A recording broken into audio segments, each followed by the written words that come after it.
Hi, this is Budgie on West Ham Random. Um, well, what can I say? Tonight it's been England playing against somebody. I'm not even really sure. So, ArE Kane got himself a little hat trick and stuff. Not interested. Right, so how do we get Kieran in here now? Let me see, let me see, let me see, let me see. Guests, right, guests. Here we go.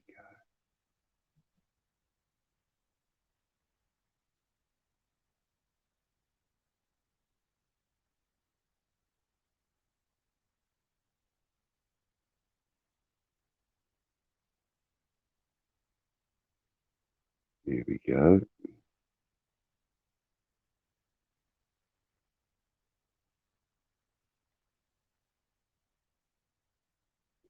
So, where is everybody? Who have we got in the room? Let's have a look. No comments as yet. One person viewing. I wonder who that could be. Give me some idea who you are. Right, okay, so um, some of you may have seen and some of you may have not. Oh, good morning, Amrit. How are you? Looks like I'm just talking to you at the moment. Oh, no, somebody else coming as well. So you may have seen that Foot Locker have put in a bid to become West Ham's sponsors.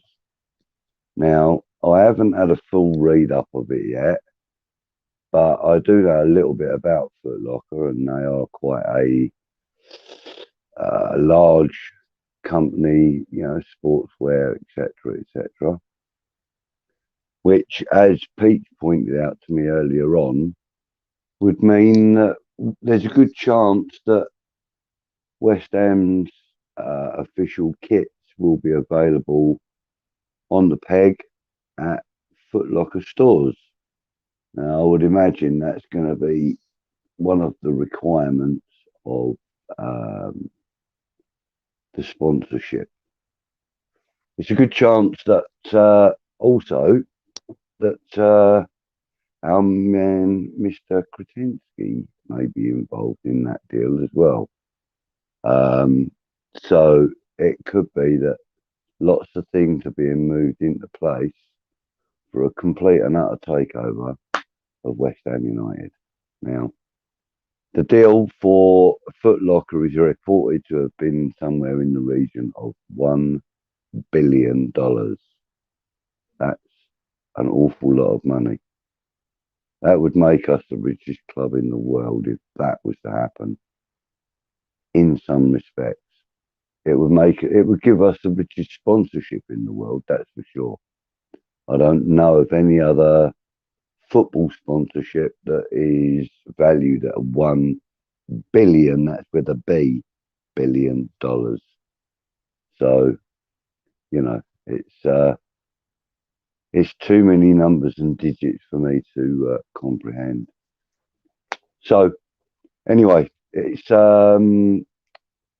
just after 1 in the morning, and some of you are still up watching. Well, I say still up. You're still up, and you've chosen to watch this stream. That's more like it. More for you. I have got no idea what I'm doing. I've been sort of left to it, and I'm feeling like shit. Got this bloody flu that's going around. So you will excuse me if I cough, burp, fart, and throw up on camera. No, I won't do any of that, honestly. I might cough, but that'll be about it. So anyway, while we're waiting for Mr. Peach to, by the way, Peach is at the emergency ward at the hospital. He's pneumonia has flared up again, so he's back down there getting himself checked out. He seems to be okay. He helped me to set this up, so yeah, that's exactly right, Hammer. Kretinsky does seem to have shares all over the place, and I wouldn't be at all surprised if a lot of our day-to-day stuff is part of his shareholdings and stuff. So anyway, I made myself a few little notes so that I could give you some info on what's happening in the under 23s, and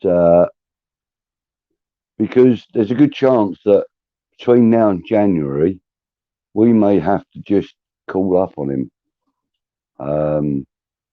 It's not going to be.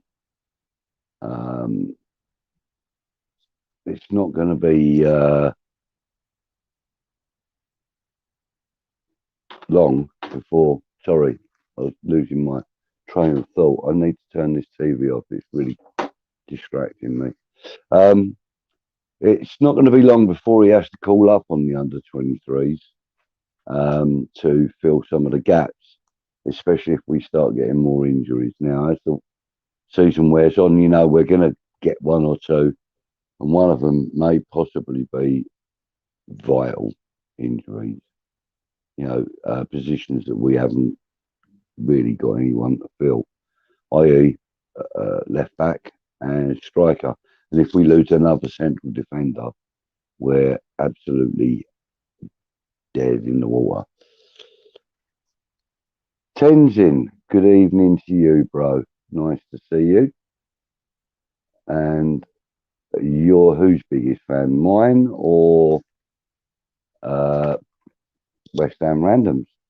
Hopefully it's West Ham Randoms. And of course we notice you. And Hammerette saying she hopes that Antonio comes back uninjured. Well, we hope so. And let's also hope that he doesn't come back overly tired, because he's got to do something like 12,000 miles to get to his games and back. So, it's quite difficult.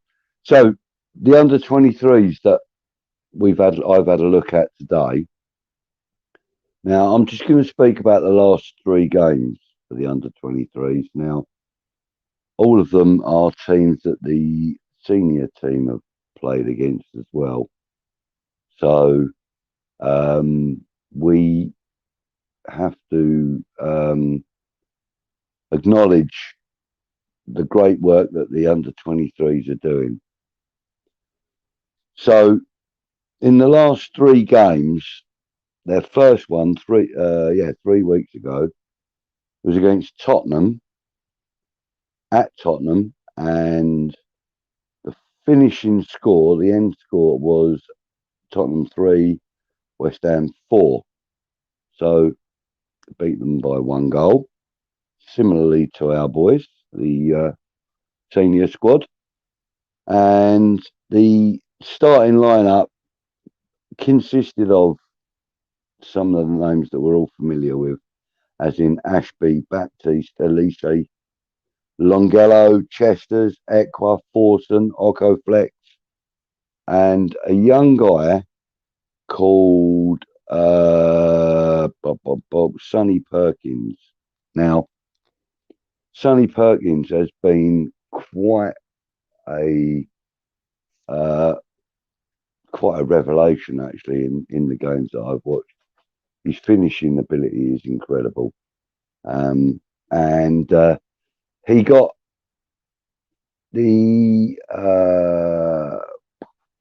no, it wasn't in that game. Sorry, the 4 goals were from Equa, Chesters, a Muir own goal for Tottenham, and Okoflex.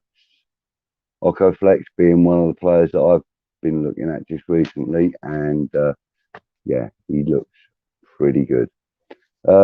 Tenzin saying West Ham are winning the Europa League this season. I sincerely hope you're right, Tenzin, because that would be bringing joy to many thousands of people that have had nothing but heartbreak and sorrow for many years. And, I'm one of the guys that have seen all different kinds you know. So yeah. Happy Hammerette saying, can we just talk about how great Kane thought he was tonight? He made it sound like we're playing a massive club. I didn't actually see any of the post-match stuff. I stopped watching it at half time. It just England stuff just bores me. Sorry, Hammerette, but it does. Hi, Darren. Hope everything's good for you. And in Thailand, I believe you are. Nice to see you. Hello, Lawrence. Lawrence Watkins in the house. Hello, everybody from Auburn, Alabama, USA. Come on, you irons. Indeed, sir. Come on, you irons. Hammerette saying hello to Darren. Clive, my man, cut your hair. Yeah, I have, Lawrence. It's one of them things that sometimes when I'm feeling in the dumps and feeling a bit, you know, can't be asked with anything. My hair, I let it grow like a mop. And then when I start feeling good about things, I have a proper haircut. Tenzin says he lives in New York City. Brilliant. Great. I love the fact that these shows are worldwide and that you guys tune in at ungodly hours for me and probably quite easy hours for you. So I'm not actually sure of the time difference. I always get it confused with Australia. Now, Australia are 12 hours in front. I think you're 10 hours behind. So, you know, yeah, Lawrence. Oh, sorry. I'm scrolling, not tapping. Looking good, buddy. Respect you, Clive. Thank you, Lawrence.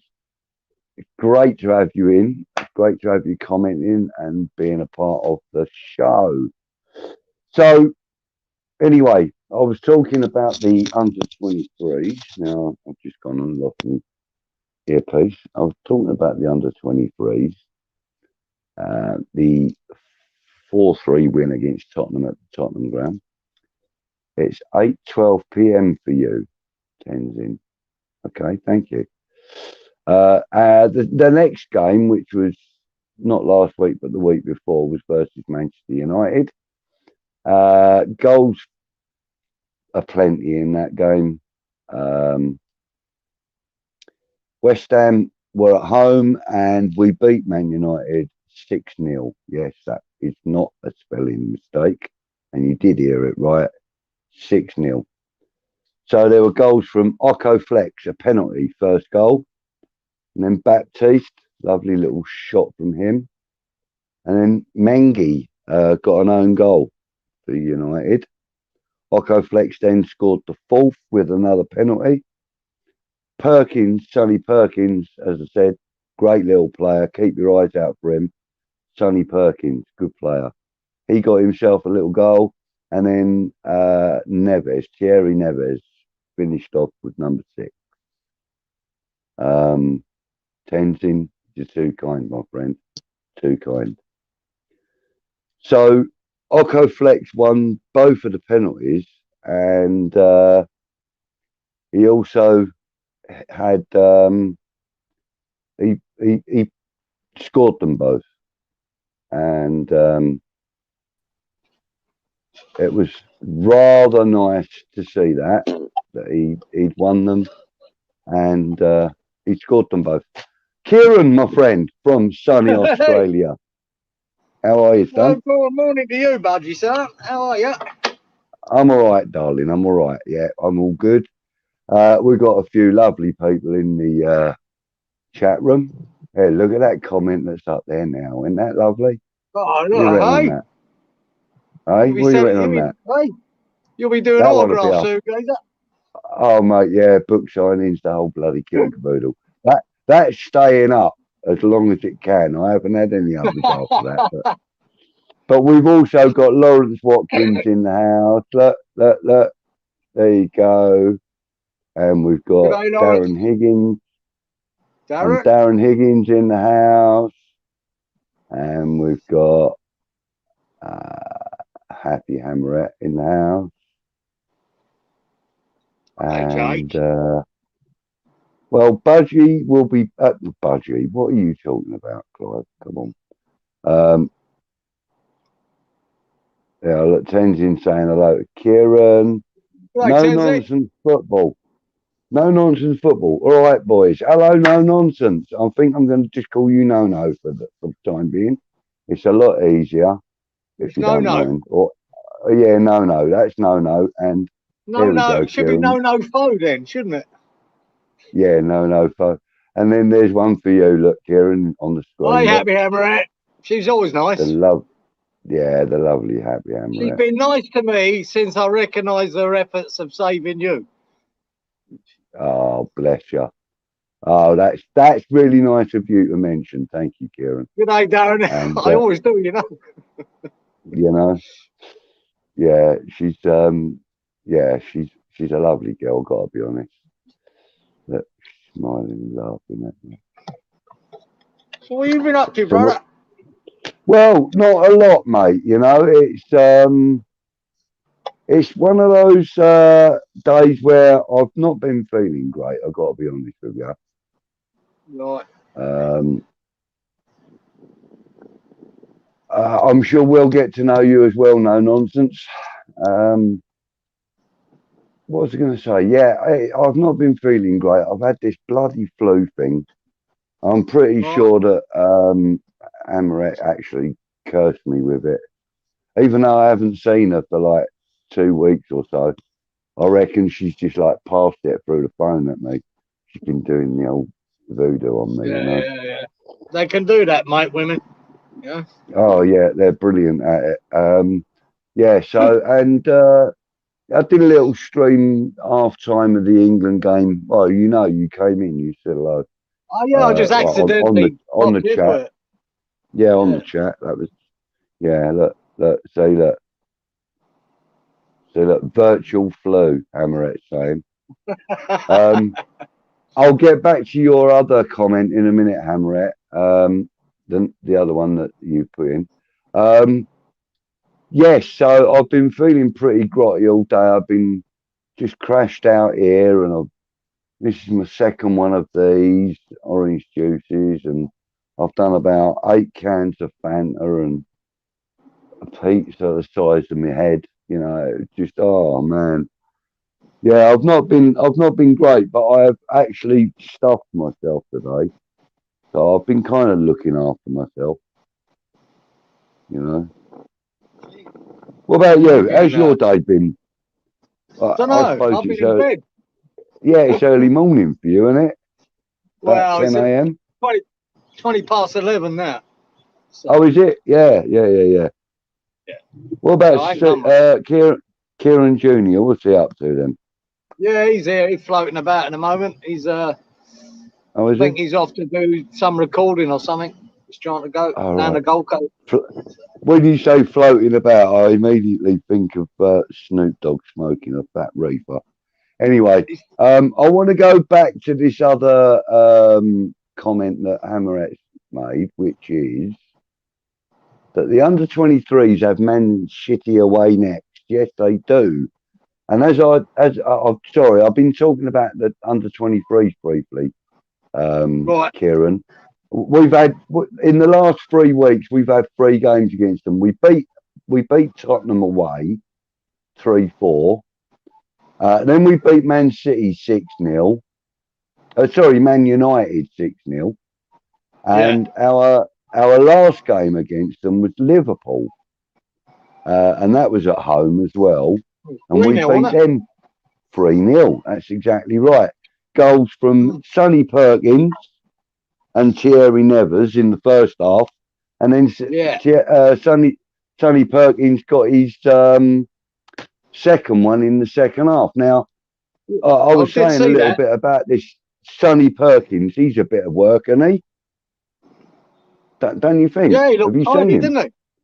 Don't he just? Done a Him and good that finish. Occo Flex together, they look like they're working all right together. I'd like to see that when they come up to the Yeah. seniors. They look really good together. And that Dan Chester's, I can see now why he got his call up to the senior squad for his, what was it, 10-minute run around or whatever it was. I'll tell you what, the boy has got talent. He's got a good eye for a good pass. And the other thing, he's a tough little sod. You know, he had a couple of like hefty challenges against him, and the boy took him on. Took him on, mate, like you would not believe. It was incredible. He was really good. Yeah. Really, really, really good. Tenzin, hope you get better soon. Thank you, sir. Much appreciated. I am getting there. Oh, hey, Peach is in the house. Let me know Hey, when you're Jay, ready to I thought come in, Peach. that's You when I know, saw that we'll link. have, It was sent by Peach. I thought it was him. I thought he was just sending me it and he'd be on. right. Give me 2 seconds. I am going to change headsets because these keep falling out of my bloody ear rolls, and I am getting the camel with them. Just bear with me. Right, brother.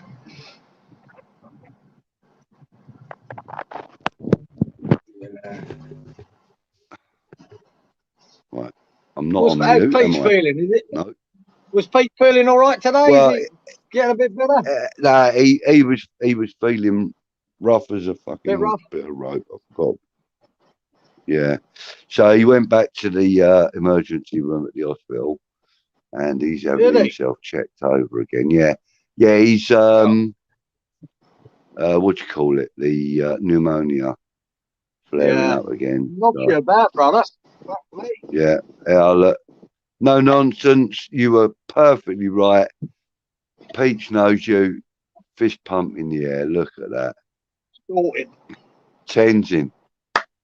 Man, you're fast becoming my favourite fan. How's that, mate? Someone's got to like you, Clive.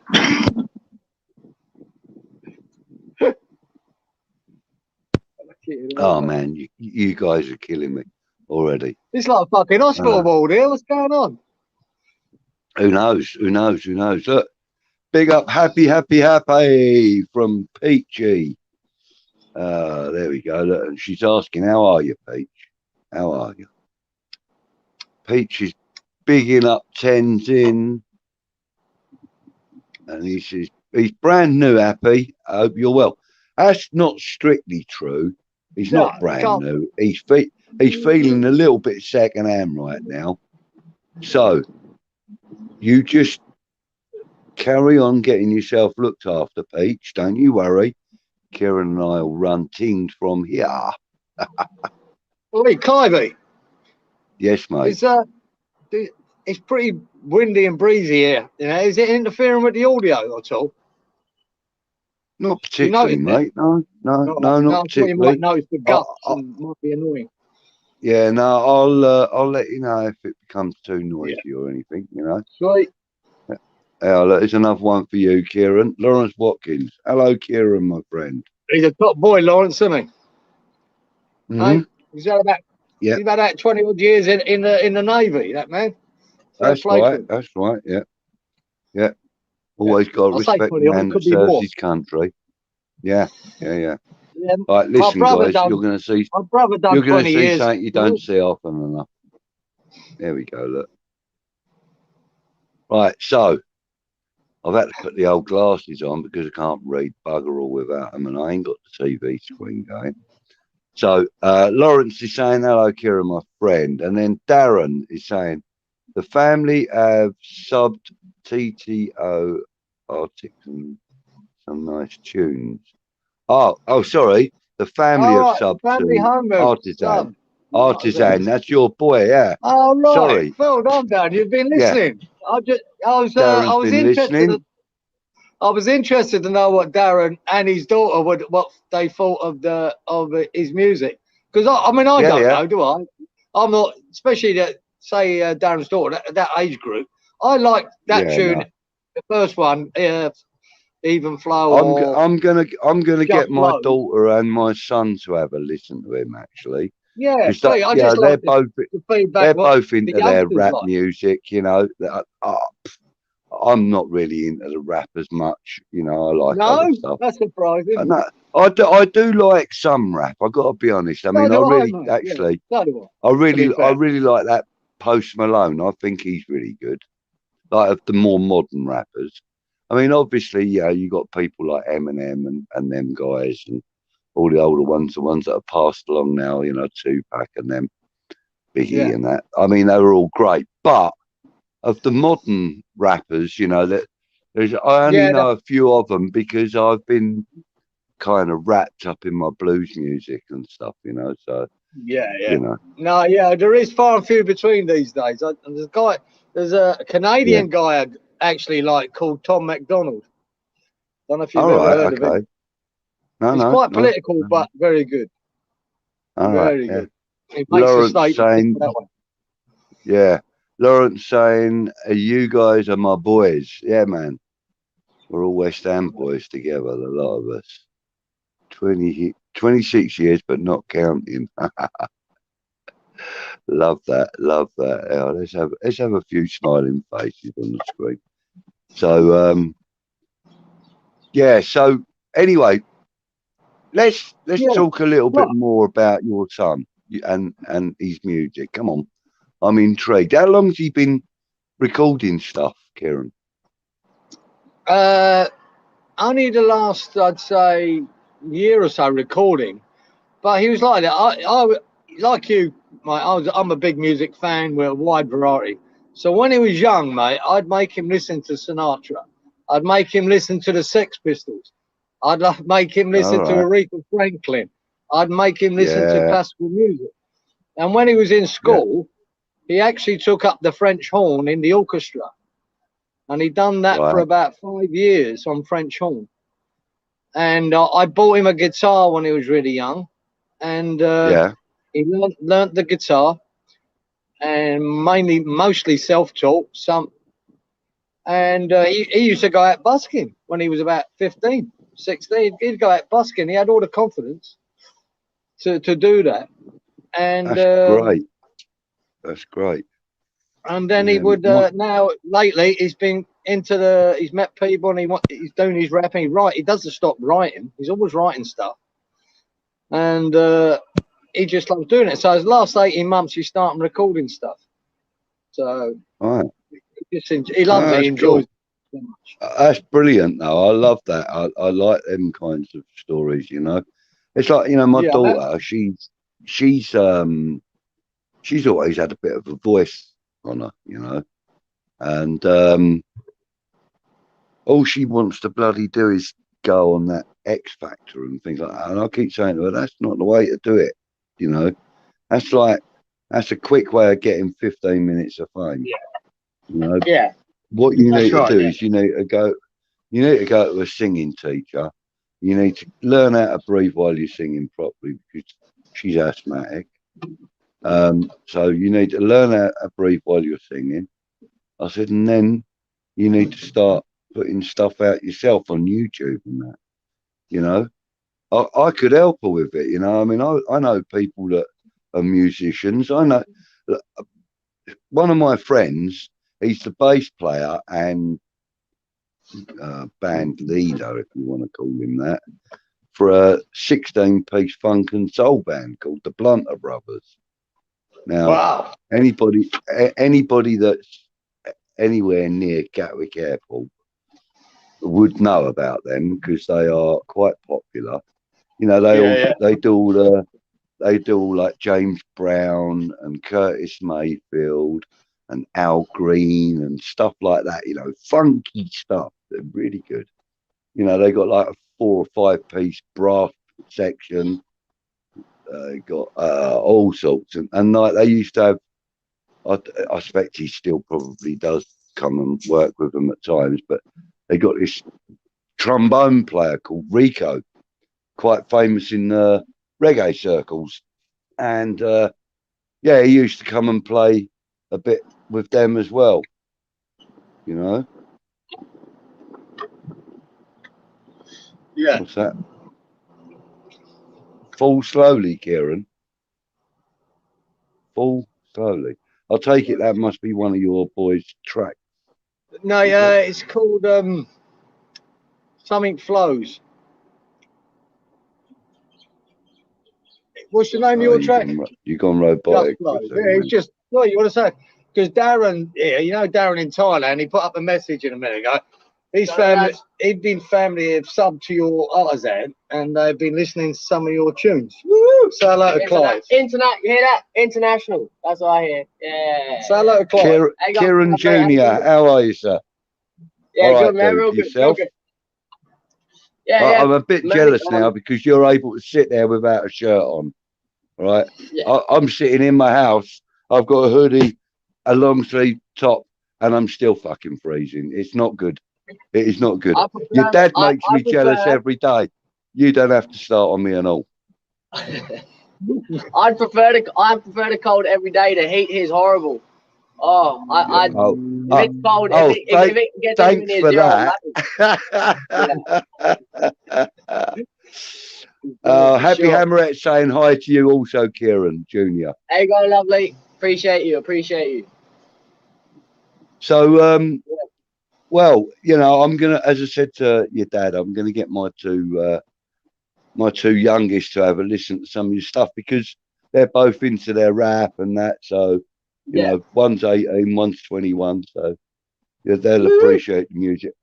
I'm, you know, like I said to your dad, I'm limited to the type of music or to the rap. Oh well, it's not made. That kind of music's not made for everyone, and like that's the way it is. That's the way it is with music. I got lucky as a kid, especially with dad and my mum, to get exposed to every single type of music there ever was. You know, like I don't think there's a single genre I haven't appreciated or listened to since I was a kid, or even tried. Like I'm not a rapper as of sense. I'm a musician. I like making art. I like, you know, experimenting, doing different things and seeing where it takes you. That's commendable, young man. Well done. I like to hear stuff like that. I love a bit some younger that's just trying to like be the jump on this wave. It's just something I think I'm good at, and it's a good way for me to express my life experiences and emotions. That's just how it is. Yeah, that's brilliant. You know, that's good. I'm really good at expressing my emotions, but it normally ends up with swear words, Clive. Yeah, and the last two letters are usually double F. Happy Hammerette saying happy hardcore ? Who's into the happy hardcore? Everything. There's not a single type of music I ain't done, love. Absolutely everything. I used to play stuff like Creed, Nirvana, some of the hardest stuff. I never went too heavy, especially with distorted guitar, because I sort of lost the tone with that. But I appreciate the quality and the skill that it takes to create music of that caliber. For sure. Nice. And do you know what? I actually appreciate you taking the time to tell us about it. Much appreciated. Listen, I'm going to have a listen to your stuff myself as well. Very nice talking to you guys. Have a great day. Have a good day yourself, young man. I'm not telling you to bugger off or anything. It's not like that at all. Nice work, Kieran Jr. from Hammerette. Darren likes 1980s house. I got to be honest, I like it. I like a drop of that too. Yeah, I like house, but I'm on the new school house. I prefer new school house over it, in my opinion. That's a personal, my opinion. Only because, it's been around, done that. So you know, the more modern the music is, the younger the age group is that appreciate it, I suppose. Yeah, you know? for sure. I mean, I like some of the modern stuff. But you know, you're not going to have 19, 20-year-old artists making music for 60-year-old fucks like me and your dad. You know what I mean? So it's up to us. Well, you know. Michael Bublé did it. Yeah, true. They do it. True enough. Yeah, mate. Yeah, I get you. So, did you hear about me putting a chisel in my hand? I didn't hear about you putting a chisel in I did, so. I told you, did I, Kieran? Like, you did, you mentioned. I told you to man up your time. Yeah, that was it. Yeah, thanks for that. I had bloody tears in my eyes. I had tears in my eyes and a lump in the back of my trousers, and you're telling me to man up.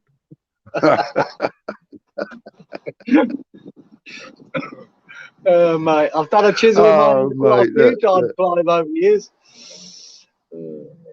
Yeah, I know. Oh, mate, I've done. Oh, look at the state of my hand. I've got holes and all sorts everywhere. Yeah. Yeah, I know that. Darren Mate. says we're I've got showing that our one. ages. See that one, geezer? What? That's What the permanently hell? like that. See the little finger? It's fucked. What? It's permanently like that? Yeah, that's it. You should see him try and shake someone's hand. Oh, it's fucking quality. It really is. Well, at least you ain't gonna. At least you. See you later, Kieran. Take care, buddy. Wait, at least you ain't gonna fall down a cliff and not be able to hold on, are you? Just hook up on something. All right. Just look it up. That was it. Oh, is it like that permanently? Why the fuck happened there then? Yeah. About 2 years ago, some tendon here started pulling it back and just kept, and it started with a little bit and then it just bang, bang, bang, bang, bang, all the way down to that. Now it's just, that's it. So, I know, I went and look, it needs surgery if I want to straighten it, but I just went, at the moment, it's not bothering me that much, so fuck it. So there's no point asking you if I want a partner in hand puppetry then? No, well, it could be, that would be a problem, Geezer. Because even if I work on jobs, like, you have to wear gloves, I can't put a glove on. I can't put it on. No, you can't. It's a bit weird. Oh, shit. Oh, man. That's how long's it been like that? 2 years? It looks a little bit raspberry, doesn't it? But... Yeah, I know. Don't make it like they used to, do they? No, they don't. No, they don't. I don't know. And then she's saying, a hammerette saying, you can get that cut. Yes, mate, you can. Just pop round my house. I've got a really good sharp knife. We'll sort that just out. release that tendon, cut that tendon. Yeah, I'll straighten that up for you. Yeah, so I know. You've already spoken to somebody about surgery and that, have you? Well, they just said you just need surgery. That's it. That was it. So I can go and stick my name on the list, and it'll probably take fucking a year to fucking have it done. What, even over there? Yeah, even here, mate. Unless you've got private health, you're going to wait for non-essential surgery like that. Yeah, I mean, they're not bothered about that. You know what I mean? So you'll probably wait a year. Yeah, she's saying, look, I've got a chisel. I could cut your finger for you.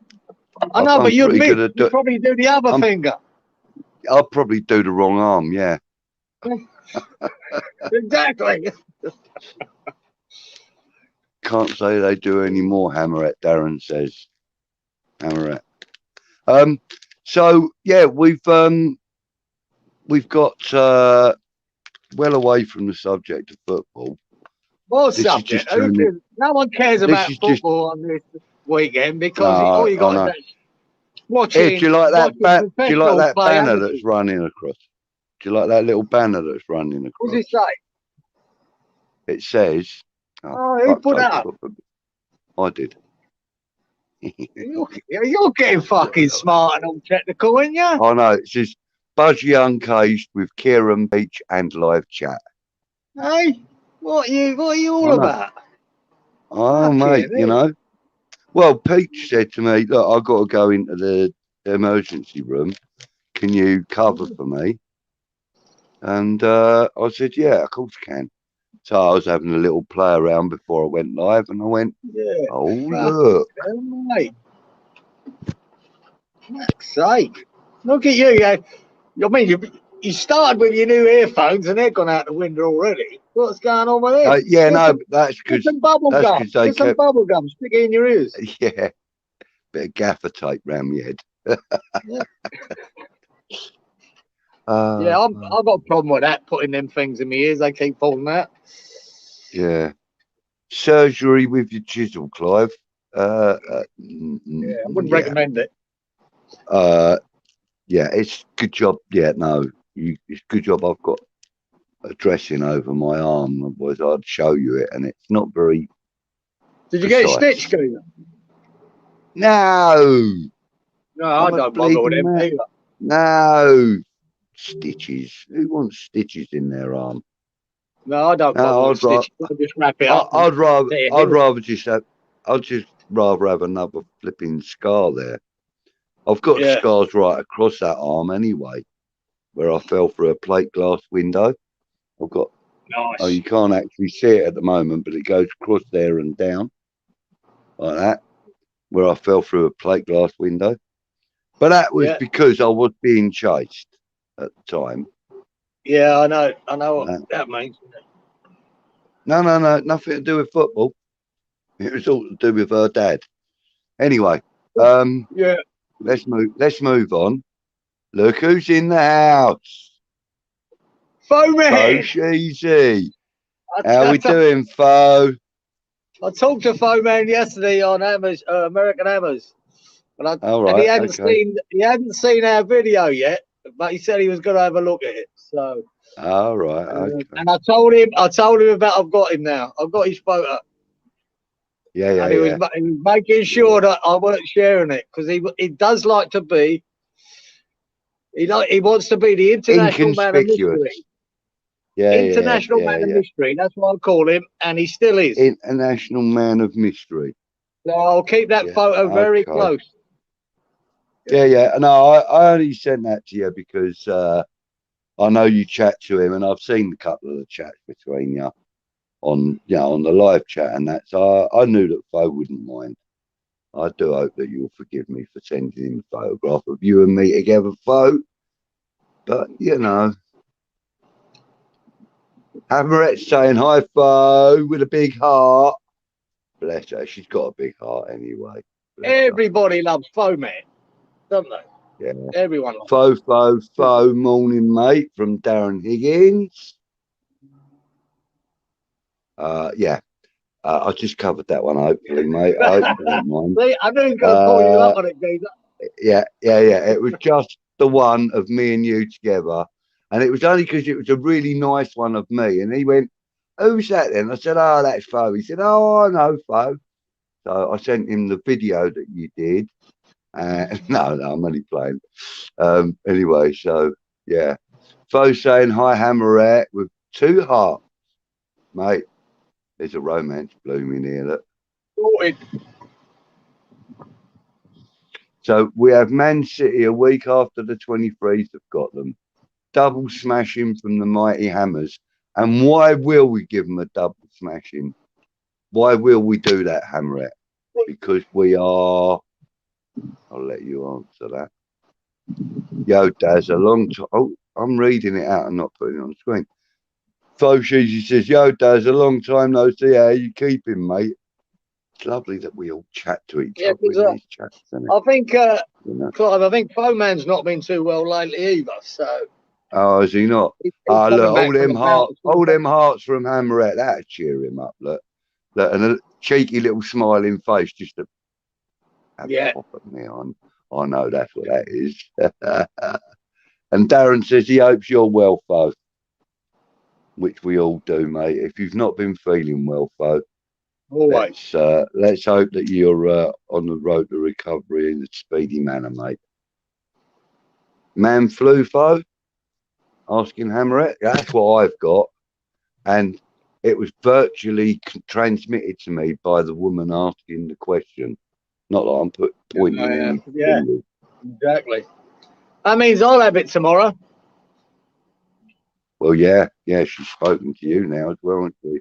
Yeah, that's it, isn't it? Yeah, it's all over. You're as doomed as I was. That's it. So, right, well, we've covered all the comments so far.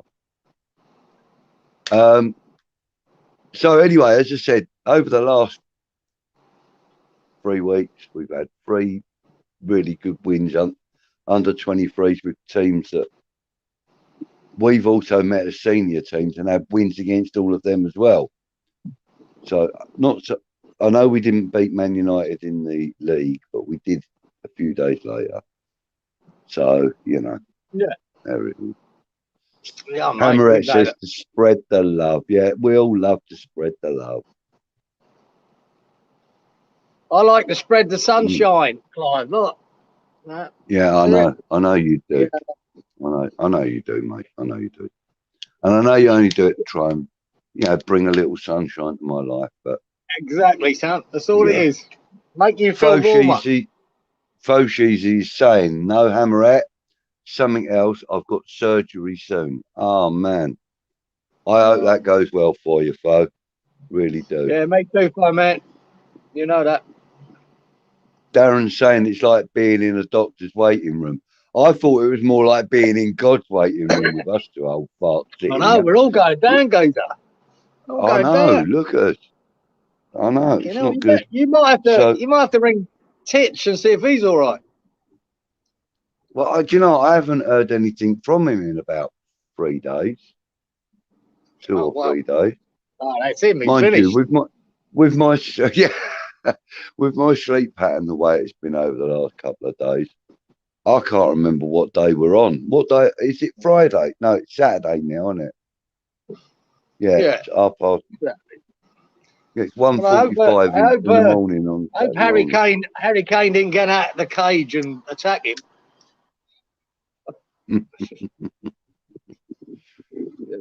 He'll be right. Yes, and cheesy, says Peach. So Peach is still alive and well. So we've got no real major concerns at this moment in time. He's in the hospital getting treatment for his pneumonia. Just in case you missed it earlier, Fo, you would have missed that earlier. He's at the hospital having treatment for his pneumonia. He's doing all right. He walked to the hospital himself, so he's all right. He's doing okay. All right, he's doing okay. What are you apologising to Fo about, Hammerette? Oh, right. Oh, okay, about the comment about the surgery. Yeah, got you. He says it's all good, Hammerette. It's part of life. Quite positive now that it's getting sorted out. Positive mental attitude, Fo. That was something that you kind of told me when we met at the stadium the first time.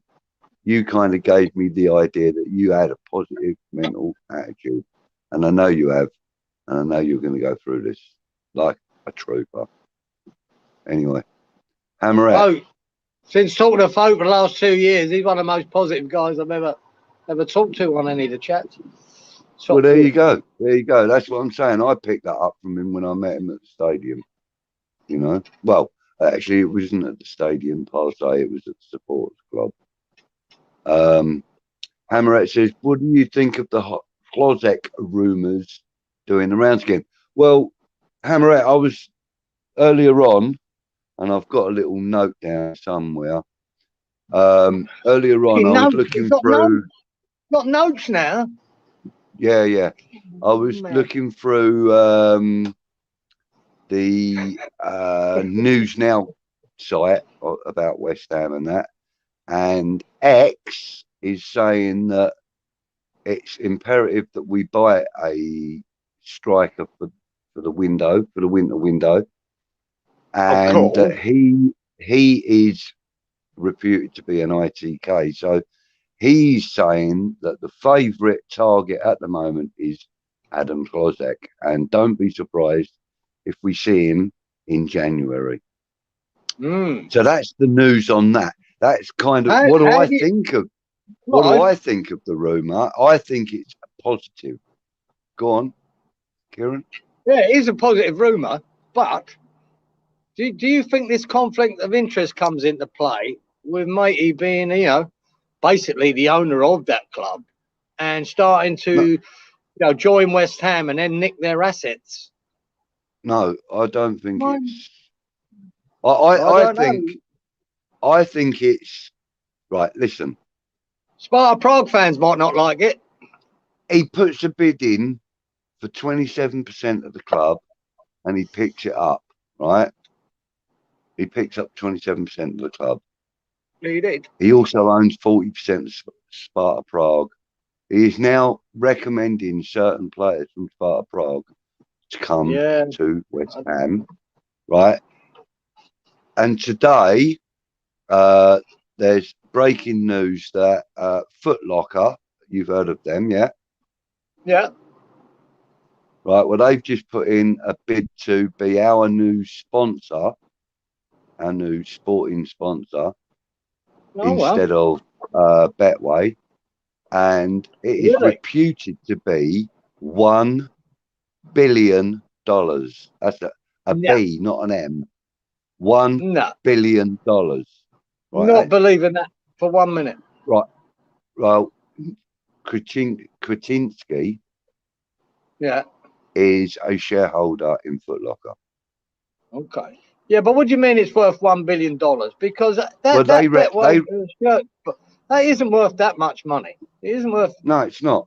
No, it's a lot of money. But any shirt I'll send you the link. Please. On WhatsApp after let's put it this way. We've done this. But it's reputed to be $1 million. Yeah, it's supposed to be $1 million. $1 million. Sorry, $1 billion dollars. You know, US, because it's a US company, isn't it? But anyway, listen, I'm dubious about them kinds of figures. But hey, listen, that's what they're reporting. Anyway, move on with the next comment. The next comment. I have the runs and have taken some charcoal tablets.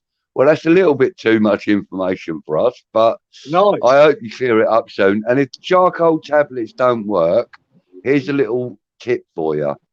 Get some of that Bisto gravy granules. It might not cure it, but it will thicken it up for you. Jesus Christ. Darren. Get a nappy on you. You'll be right. Get a nappy on him. Hey, Frankie's in the house. Frankie, lovely to hear from you. Lovely to see you in the house. He says he's just getting home. Glad to see the old guys are doing a show. Respect. Respect back to you, man. And pass our regards on to Charlie Boy when you speak to him, yeah? Foshies, he says, Jesus Christ, Pete, my homie. I hope you're okay, brother. Just heard your news. Trust me, man. I'm talking to Pete on a reg, and he's fine. He's absolutely fine.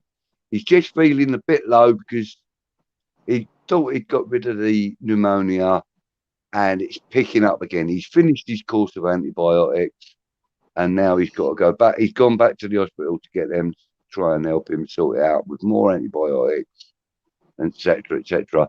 The thing is, it's okay for him. You know, he's able to function, but then after about, I don't know, an hour or so, he has to have a little sleep because he's just so tired. And where he's chatting with the lack of breath and everything else, it's wearing him out, folks. So honestly, mate, he's perfectly healthy. Well, he's not perfectly healthy. That's a lie. He's perfectly happy. He's okay. He set this stream up for us to start. So it's all good. I'll let you know. I'll keep you all posted. Don't worry. So Happy Amaret says, I think it does, Kieran. What we're relating to? What are the Logitech rumours? I think that was. All right. Yeah, well, like I say, I do believe there is a conflict of interest there for him. And the Sparta Prague fans will be jumping up and down if he starts nicking their players for his new club, West Ham. So I don't know how that's going to go. Yeah. Even though Hammeret. Yeah, go on. If we get him, we get him. Yeah. Hammeret's saying we wanted Hlozek in the last two windows, and now that we've got Kretinsky, what are the odds that he does come in now? Yeah. I would say they're a lot better than they were. Yeah, the odds have got to be a lot better.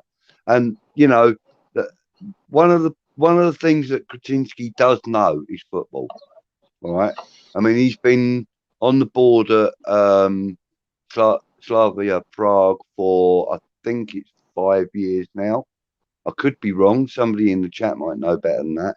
But I think it's 5 years he's been on the board there, or he's been a shareholder there. Yeah, I think so. He knows the workings of football finance and stuff. So I think we're in good hands with him. I don't think he's a very clever businessman. He's a very clever businessman. So for anyone, right? Anyone to buy 10%, just confirmed. Yeah. Amaret's just confirmed. Has 10% of them as well. 10, shares in Foot Locker. So, if he, you know, like 10% Clive in Sainsbury's and 10% in the Royal Mail, you know, before the lockdown, because them two industries, supermarkets have made billions out of this lockdown bullshit around the world. And so have the Royal Mail, because the amount of deliveries. It's all been mail phenomenal. services He's a very smart cookie, you know, isn't he? Yeah, I mean the likes of DHL and you know, UPS and all them, they've all made Express. You know, good money out of this lockdown stuff. And yeah, so the 10% shareholding in Foot Locker would probably indicate to what we were alluding to yesterday, that this is a sign of intent from him, that he intends to completely lock West Ham down under his own banner, as it were.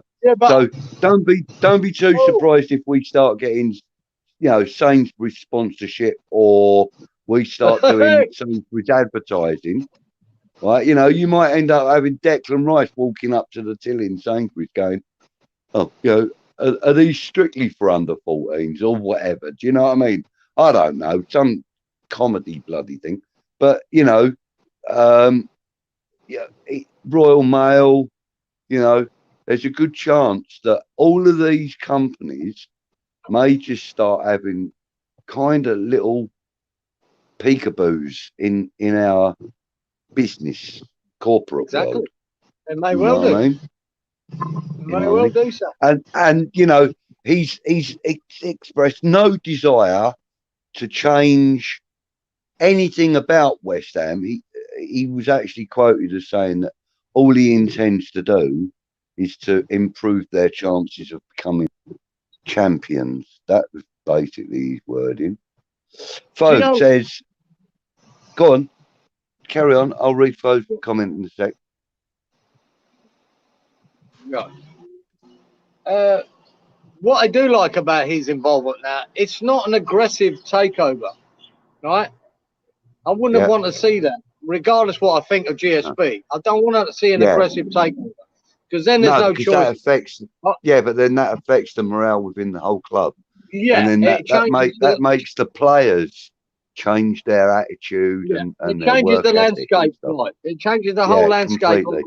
Completely. What I do believe and this is, I think the way he's doing it is classy, if I'm honest. Yeah, and not just him. And I'm going to give credit to GSP here. This is a considered investment. Probably GSP knowing that eventually this man could be the man who takes it all over. Right? This is considered. It's not an aggressive takeover. We could actually. This could work better. Yeah, he's probably said to him, "Look, show me you can line my table, and I'll give you the dough for it." Do you know what I mean? Anyway, so Fo's saying he's not particularly excited about the Hlozek rumour. If we sign a striker, he would like the striker to be a number one rather than a backup to Antonio. I agree. Well, totally. I agree with that. I agree with that. But Hlozek is good enough to be a number one striker. I don't know if he is though, Clive. This is the question that you'll have to ask. You know, is Hlozek could be one for the future. And I think if you're talking about the January window, right, I'd rather get in a proven striker that, you know, can that last 5 months of the league. I'd rather have a proven striker in the Premier League that can push us to. You know, can I ask you a question then? Can I ask you a question? If David Moyes had the chance of, let's just say, Divock Origi, just use him as an example, because he's a player I like. So he's got a choice of Divock Origi or Jesse Lingard, who is a proven goal scorer, not a striker, but a proven goal scorer. Who would you back out of that choice? Well, that's a question for Moyes, isn't it? I think Moyes would pick Lingard first, but I think he would. Would he take both? Probably, but I don't know if. See, Divock Origi is proven to a point, right? But and here's here's the big but. Lingard gets in front of him there. If he had only one, he could only have one. Yeah. Hasn't it? You know, Yeah. he would pick Lingard. Yeah. He knows what he's getting.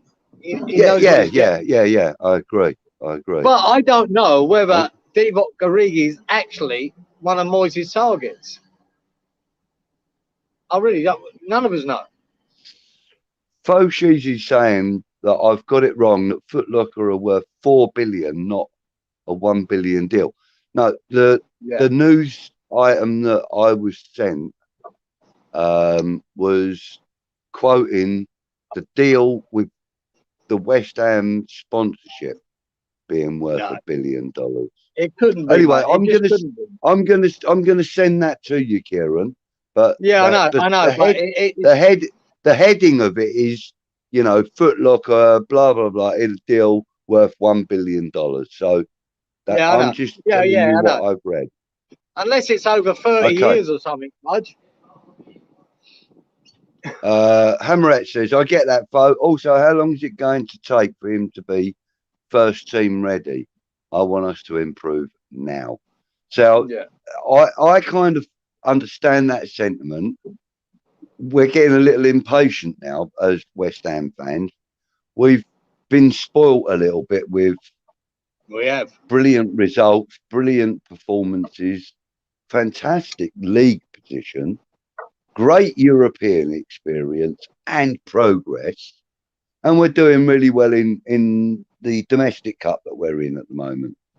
So we're a little bit spoilt with our success, if you like. We are, Budge. But what I don't want us to do, and what I don't want to see from West Ham faithful, is for us to start acting like we deserve to be here. We don't. We're working hard to be where we are, and we have to continue working hard to stay where we are. I want to say this. Tottenham made the mistake of being complacent. And, you know, there's a large gap between them and us right now. And we're proving that hard work gets you to where you need to be. And Tottenham haven't been working hard as we have, clearly.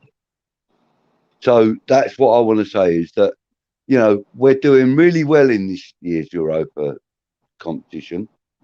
And I hope that continues, and I hope we do win it, and I hope we do get into the Champions League by either that or our league position.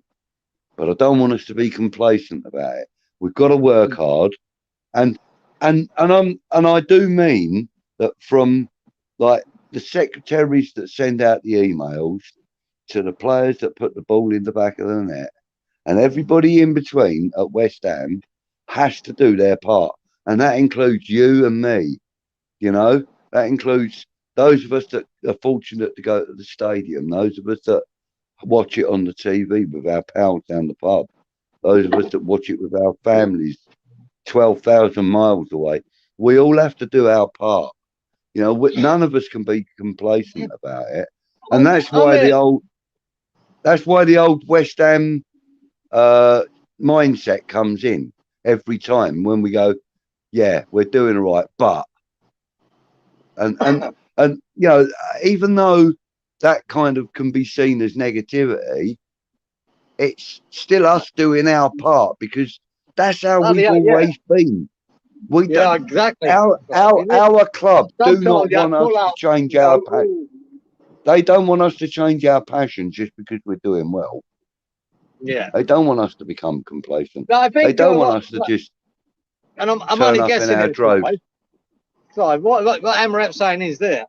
If we're in a position, it's still about 10 games away, isn't it? January. Yeah. But if we're in a position to push on, I'd rather bring in a centre forward that could go. You know, if you had a Garigi, you wouldn't have a problem playing him. You know, he's got the experience. You know, he can score goals. Well, he's got Premier League experience. He scored against us.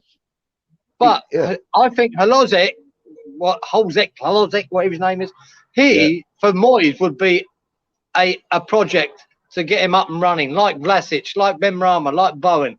It wouldn't help us for that last 5 months of the season, where someone like Origi would, or some, anyway, pick one that's got the experience to push us on and challenge Antonio for that first spot.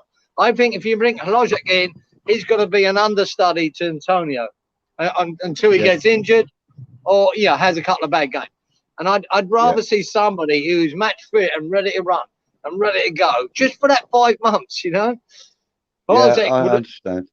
Because I've always, and that's why what I would love to see in January is 2 strikers. I'd love 2 strikers coming in. I'd love us to have 3 to choose from. But that's just me. Anyway. But I'm not getting carried away. You shouldn't get carried away. No.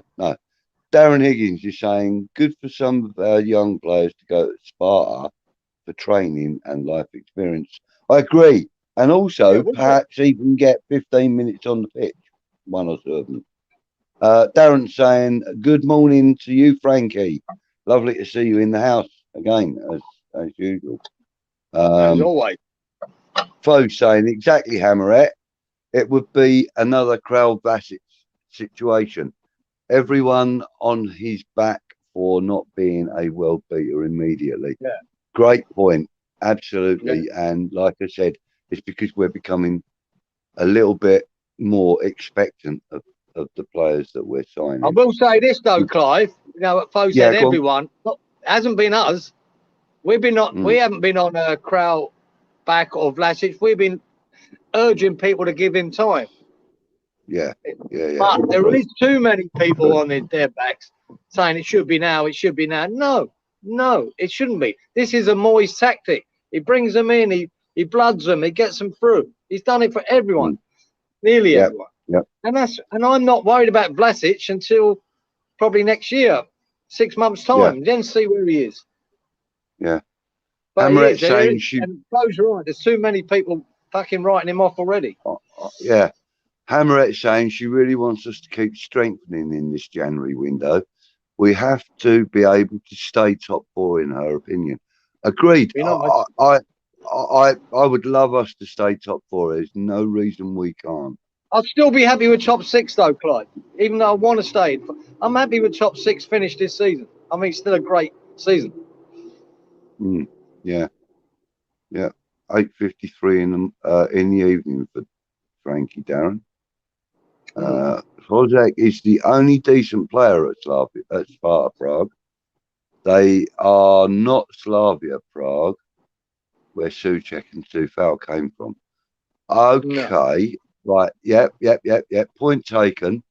But David Moyes and now Rob Newman have got a decent eye for a decent player. It doesn't matter whether they're all from the same team or not, in my opinion, folks. I get your point, but it doesn't matter if he's the only decent player there at the moment. There's going to be more, and if we've got that kind of connection with them, then why not us picking them up? Right, better us than Liverpool or Everton or Chelsea or someone. Frankie's telling Peach to get well soon. I'm going to leave that up there for a few seconds so that Peach can see that when he looks at his back. And we'll share that same sentiment, Frankie. Anyway, we're still massive. Oh, we're still fucking massive. And we're going to be massive and joint second for a little while yet, for at least another week or so. Yeah. We're unmovable object for the moment. Frankie, sorry, Foshi's saying, yo, Frankie, nice to meet you, mate. In case you don't know, Fo Man. Look who's in the house. Hammer's dad's in the house. Clive, Fo Man knows Charlie Boy very well. So Frankie is Charlie Boy's brother, in case you didn't know. Yeah, I did. Yeah. I but in case Fo didn't know. Oh, right. Okay. Hammer's dad says, what sort of guitar is that, Budgie? It's a cheap, hang on, let's see if I can. There it is. It's a cheap bass guitar. I wanted to learn bass during the early part of the lockdown. And I looked on Facebook Marketplace and I found that for about, 70 quid or something, with a little practice amp that's buried Good somewhere. day, Hammer's dad. For about 30 quid. So for 100 quid, I got that and the amp, and I've probably picked it up about a dozen times. So, but I will learn how to play it at some point. You know, when my legs give up or something. Yeah, you know? well, when you stop stabbing yourself with chisels. Yeah.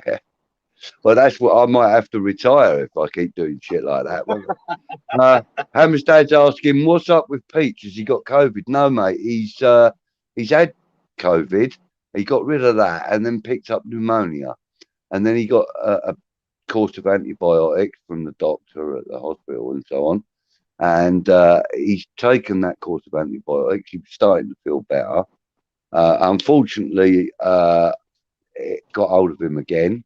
So he's back at the hospital now, having doctors check him out for pneumonia and to give him more medication. And, well, I'm going to keep you guys posted because, as I said, I've been in touch with him on a daily basis for the last few days. So I will keep you guys informed about how Peach is doing.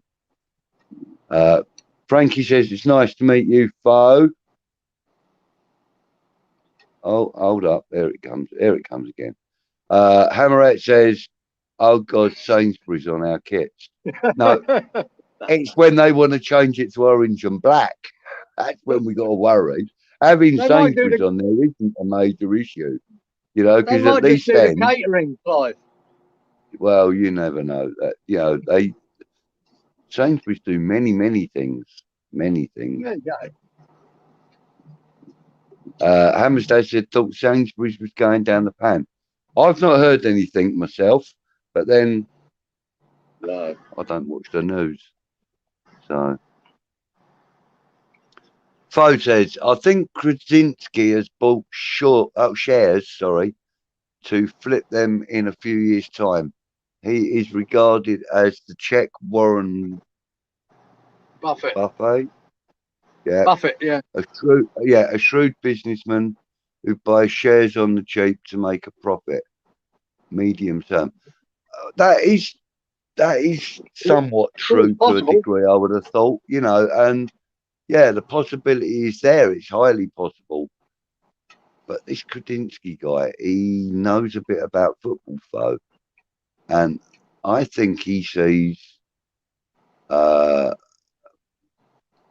lifetime security for him and his family by coming to the Premiership. What you got to remember is that right this minute, right now, in this current financial climate and with COVID destroying things the way it is, at this moment in time, the Premier League is the most profitable league in the world, bar none. Bar none. Everybody wants to come to the Premiership because the wages, transfer fees, etc., etc. Spain, you can't get a quid for a player out in Spain at the moment. You know, they're just, look, Messi's gone on a free. Ronaldo came over for £3. You know, it's ridiculous. It's absolutely ridiculous the way football is at the moment. The Premiership seems to be paying 100 million for Grealish. Come on. You know, we've just paid 40 million, or the best part of 40 million for Kurt Zuma. You know, we're still paying out big money for players in the Premiership. So I'm not so sure that Kretinsky is looking for a medium-term profit.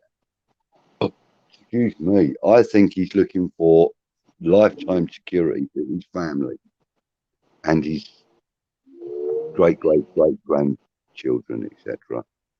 That's just my own personal opinion, though. I could be wrong.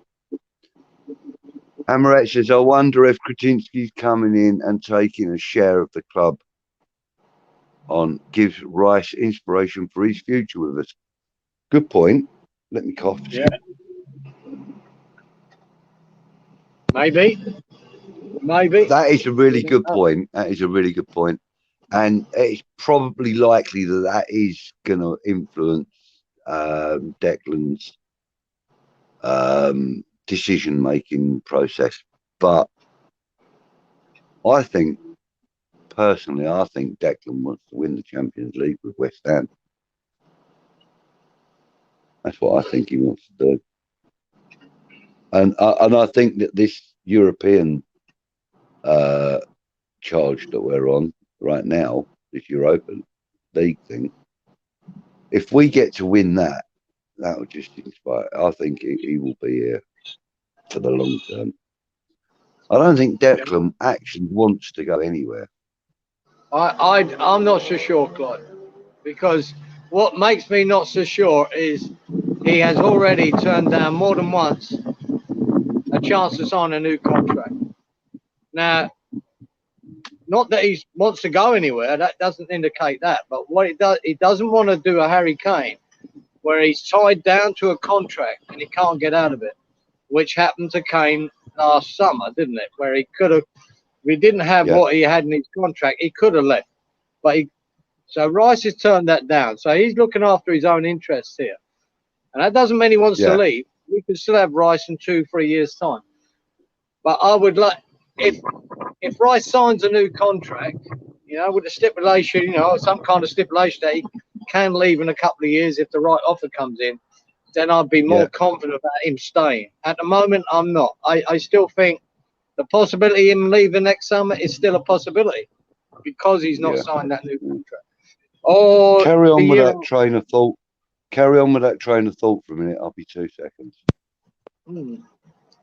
I'm still thinking. So I'm not convinced that Rice is still going to be here in 2 years' time. As much as I love that to happen, because I don't think we can replace him that easily. We're going to have to really, really dig in, and it's all going to be about the offers that come in. The offer comes in from the right club, it's going to be a hard one to turn down. Let's hope Rice goes, no, I'm staying here for 10 years. That would be nice. But football's not like that anymore. It's about success and it's about trophies. Whether he thinks he can win all them at West Ham, I don't know. I don't know what you think, but I think every chance he leaves, if the right offer comes in the next 18 months. There you go. You're on mute, Kaiser. You're on mute. I'm not anymore, am I? No, you're good. Right, cool. Yeah, I caught most of that. I was out there. I could hear it. I had the headphones turned right up. Yeah. Okay, so Hammeret's now asking. I'm just making stuff up. I don't take any seriously. I'm just making stuff up. Yeah, all right. Okay. Hammeret's now asking, would you like Jay Lings back then? Yes, I would. And that's just simple 3-letter answer for me as well. Yes, I would love him back. What can you say? I'll have him back tomorrow, mate. No problem. Bring him back. Bring him back. Ludders is in the house. Hello, Helen. How are you? Helen. She says hi all. Hi all, yes, and blows a kiss to everyone.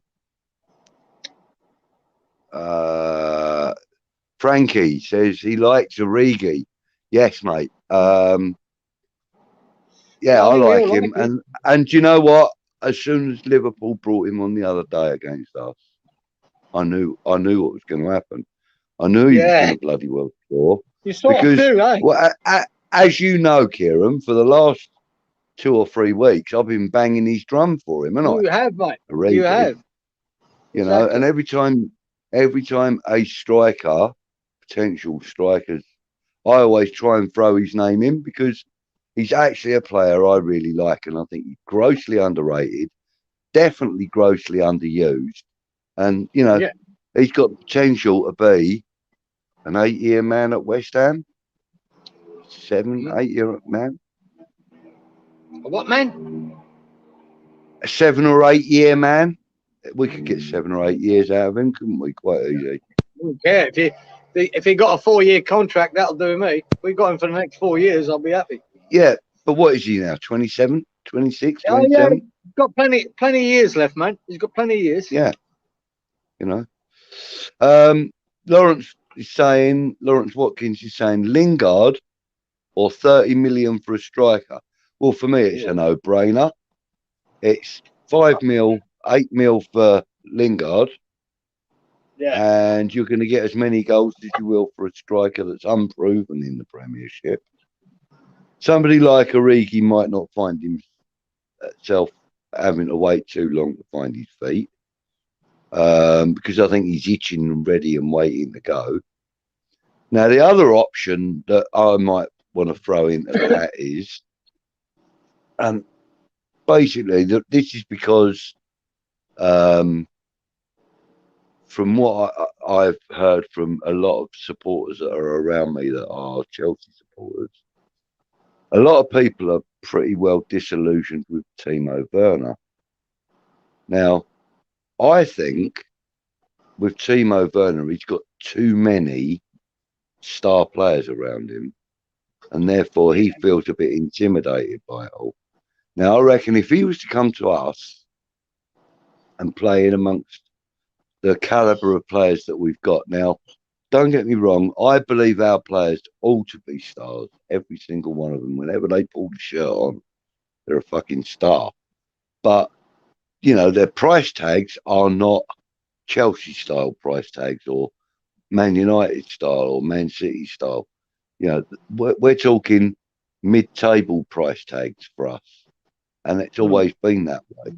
But we have got a group of players that are playing out of their skins right now, and for someone like Divock Origi to come in, it wouldn't take him too long to find his feet and hit the ground running. Lingard, as we know, would definitely come back in and hit the ground running. I reckon we could probably get another 8 or 9 goals half season out of him, and maybe 5 or 6 assists again. So yeah, I think Lingard for 5 to 8, and then if the 30 million was on offer for a striker, why not go and spend 22 on a striker? Do you know what, Clive? Do you know what I'm hoping? Do you know what I'm really hoping here is? I'm hoping we can get Lingard over the line, right? Just for starters, whatever that be, 5, 7, 8 million, whatever it takes. Yeah. That's what I'm hoping. But between this Rob Newman and this new scout we've signed, right? Yeah. I'm hoping someone comes out of left field that we know nothing about between them, and we sign him, not a ridiculous money. Yeah. And go bang, and we're going, who is he? When will we link to him? Because we seem to get linked to everyone now, don't we? So it's a lottery now to pick one. It's always, it could be a smokescreen. It's a link, and all of a sudden we buy some guy out of Russia or Croatia or Czechoslovakia and go, wow, who's he? And he hits, and he comes and he's a star. So that wouldn't surprise me if that happened. All of a sudden, an unknown African player turns up. Yeah, it wouldn't surprise me if that's how we go. And becomes, I get you. I get you. Oh, the wind's blowing hard here, boy. Is it? Foe's saying Klozek is not good enough in mid-season to be regarded as the #1 striker. Maybe in the summer, with pre-season, he would be a better option. Yeah. Okay, I understand that. Yeah. I mean, listen, at the moment, ain't no one coming into this club short of Mohamed Salah that's going to get the #1 striker position at West Ham. Ain't nobody, right? Trust me. We have got our #1 striker. He wears the #9 shirt. He's a big, heavy fella with cane row, and they call him Mickey Antonio, right? That's our #1 striker. We ain't changing that for no one just now. But I get what you're saying. For somebody else to be able to come in and fill that void, or even to challenge Antonio. To challenge. I think his point is we need a player to challenge. It's not going to be Klozek. It's not going to be Klozek. Yeah. It's going to be somebody like ArE or somebody like Timo Werner. Exactly. Or somebody like if we could have got him, it would have been Danny Ings. I think that's what Fo's point is. If we bring up Klozek in, he's one for the future to stay in the wings and come on if yeah. Antonio's tired or he gets injured. But you know, but if you had ArE, he's challenging for that position. He is challenging with the previous comment, you know, Lingard or 30 mil for a striker. I actually believe that 30 mil would get us ArE and Lingard. I reckon it would. We could well do. I reckon we could get ArE for 22 to 23, and I reckon we could get Lingard for between 5 and 8. Yeah, I've never heard of what Liverpool value him at, Clive. Have you? They've never put any money on him, have they? Not that I'm aware of. I know they paid 26 or 24 for him, didn't they? So they're not going to get an awful lot. For now, the guy's not really playing. Well, listen, he's had what, 8 appearances in the last 22 games or something. Is that right?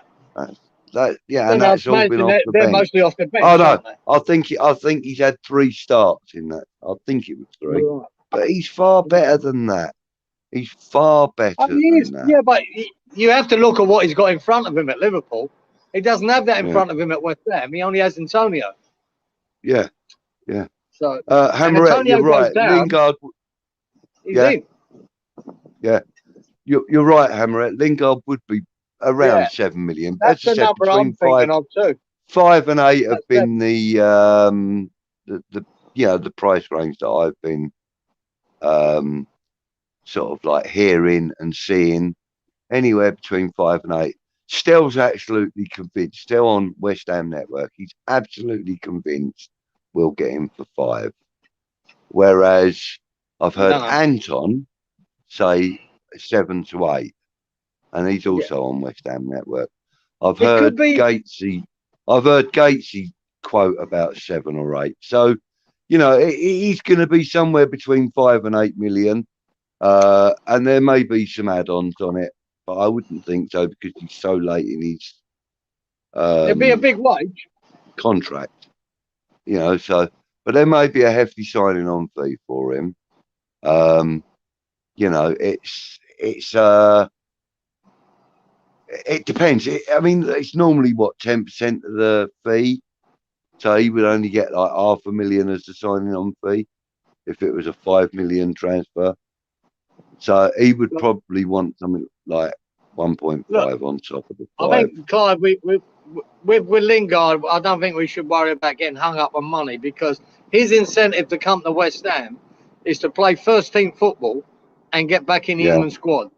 He's not worried about the money, even though, believe you, he ain't coming for nothing. But it's all about him trying to get back in that England squad for the World Cup. And he's not going to do it at Man U. Of course it is. And do you know something? Do you know, I think we've got something over the other clubs that have been linked with him. Anyone abroad and Newcastle.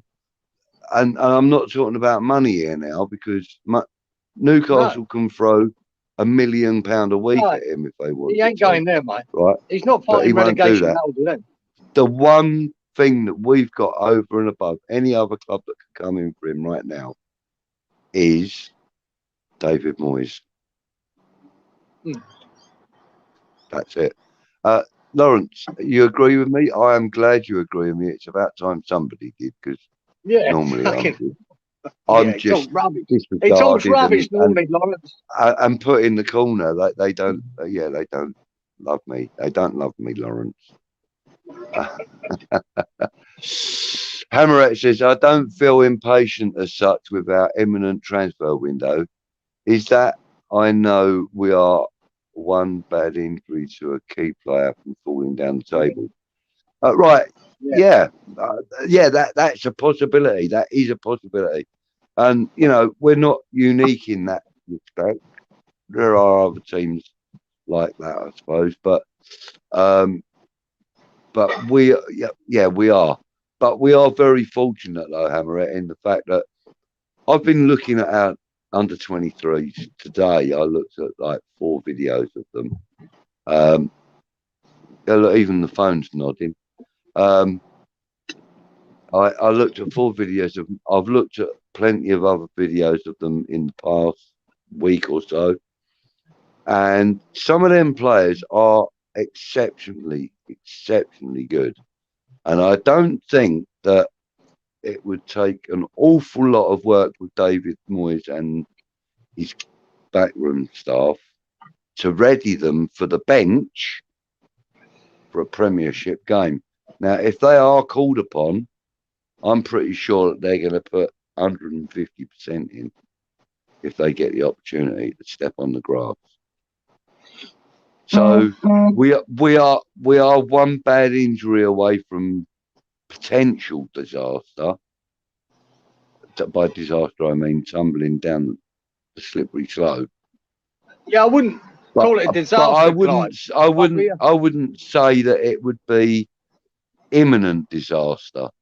You know, because as I said, we've got some backup. We've got players that we're not using in the Premiership games. We're only using them for the European games and the Cup games. You know, like Kroll and stuff like that. And you know, if it was another centre back we lost for argument's sake, you know, I've heard people say, well, why not push Rice back into centre back? Good idea. He can do it. That's what he used to do. You know, he's grown into the centre back, into the centre midfield. You can't have that, Clive, because what you lose in the centre midfield, you know, it's not worth that to put him back in centre half. You're losing too much. I don't want to pay Peter to play Paul, you know, to rob Paul. We need cover in them positions. And we need cover. We do. And, you know, we're not going to get cover. It's an option. It's an option. We're not going to get cover. We're not going to get cover for all four positions we need to fill right now. We're not going to get cover for the centre back, the left back, the striker, and I think we might.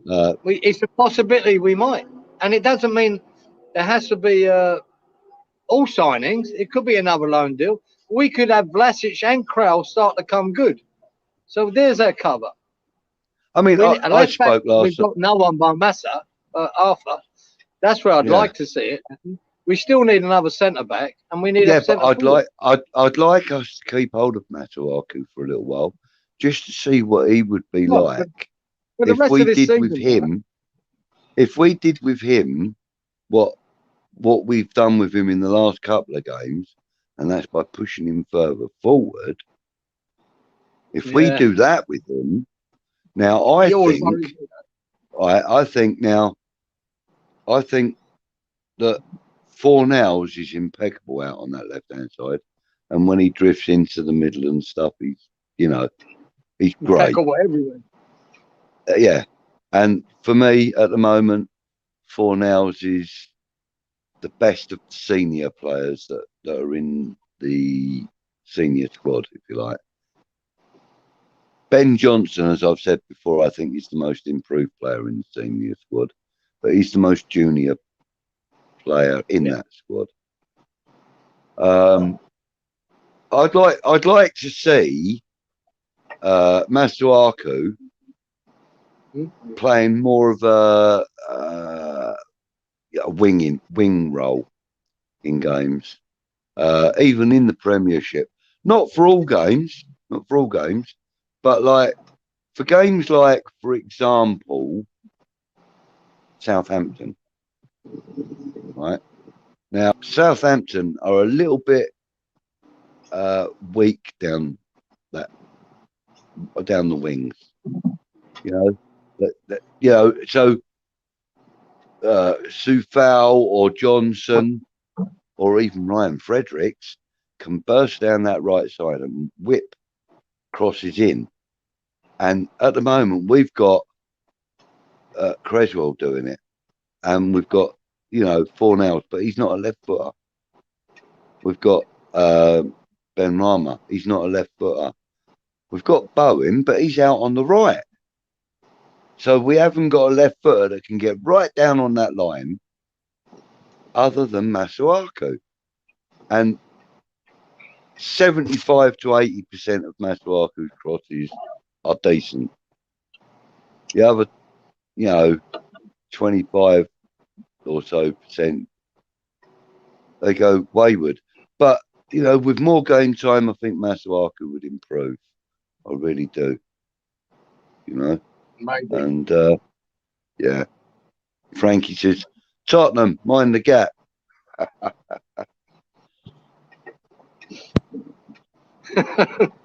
Anyway, let's not get into all the details of. We might not buy no one, son. We'll just have to go for it. How's that? Yeah, yeah. 1 billion deal. Foshizi says 1 billion deal would be the biggest deal in all sport, bigger than all football teams, NFL, NBA, and Formula One teams. Only teams capable of this deal would be Real Madrid, Manua, and Dallas Cowboys. Yeah. Is that sponsorship deal? Is that what you're saying, that a $1 billion deal would only be able to be handled by Madrid, Man U, and Dallas Cowboys? No one's ever got that kind of money before, Clive. I think there's a few. I think there's a few more people that could handle that kind of. No one's ever had that kind of money just for sponsorship. We're not talking about buying a club. Yeah. You'd never get that for a shirt deal. You'd be lucky to get 500 million. Mate. Bear with me for a second. No, you wouldn't even get that. I'll tell you that now. I'll tell you what, that Betway, I don't think it's worth that much money for the Betway shirt sponsor. It's not that much money. Probably not. No, but this isn't going to be like a 1 year deal. This isn't going to be like a 1 year deal, though. I mean, it would have to be. What if it's a 15 or 20 year deal?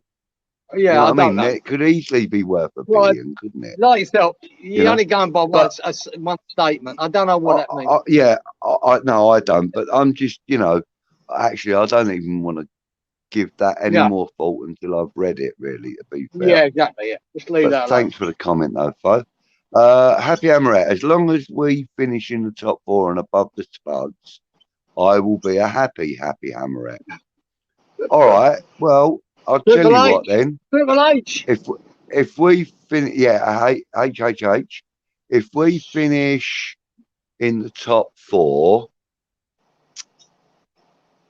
if we finish in the top 4, the next time I come up your way after we finished in the top 4, we'll go out for dinner and I will buy a bottle of champagne to share with you. And I don't drink champagne, but I'll buy a bottle of champagne to share with you, ArE.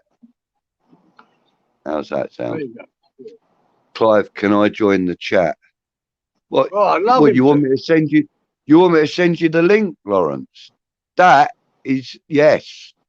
Bear with me. Right. Can you put it in the chat, Geezer? I'm not sure. Do you know that? Do you know how to send it along? Invite a guest. Copy to the clipboard. Hold on. Bear with me. Do you know how to send it, Lawrence? No, but I can probably send it in a private chat.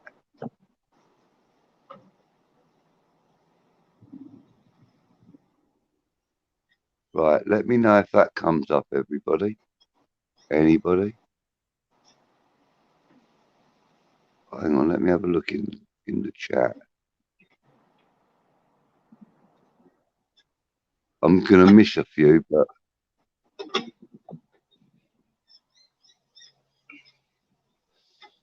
Right, well, I've missed a few.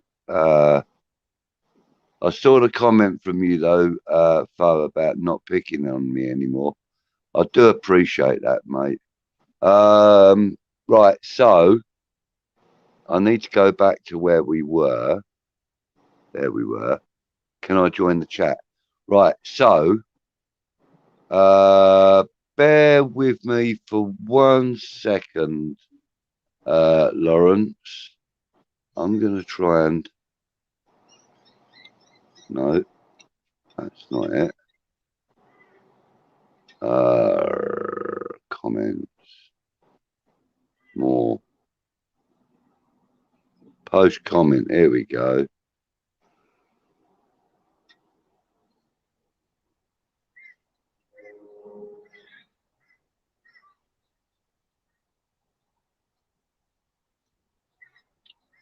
Bring me sunshine all the while. I think that's going in.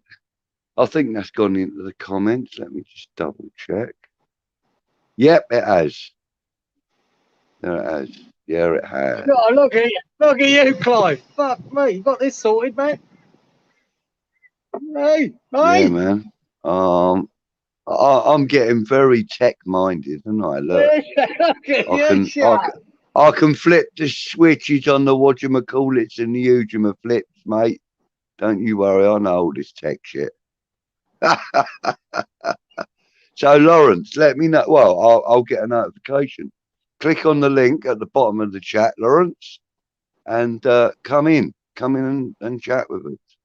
Oh, look, there it is. Look. In the building, dog. Oh, it's Peach, man.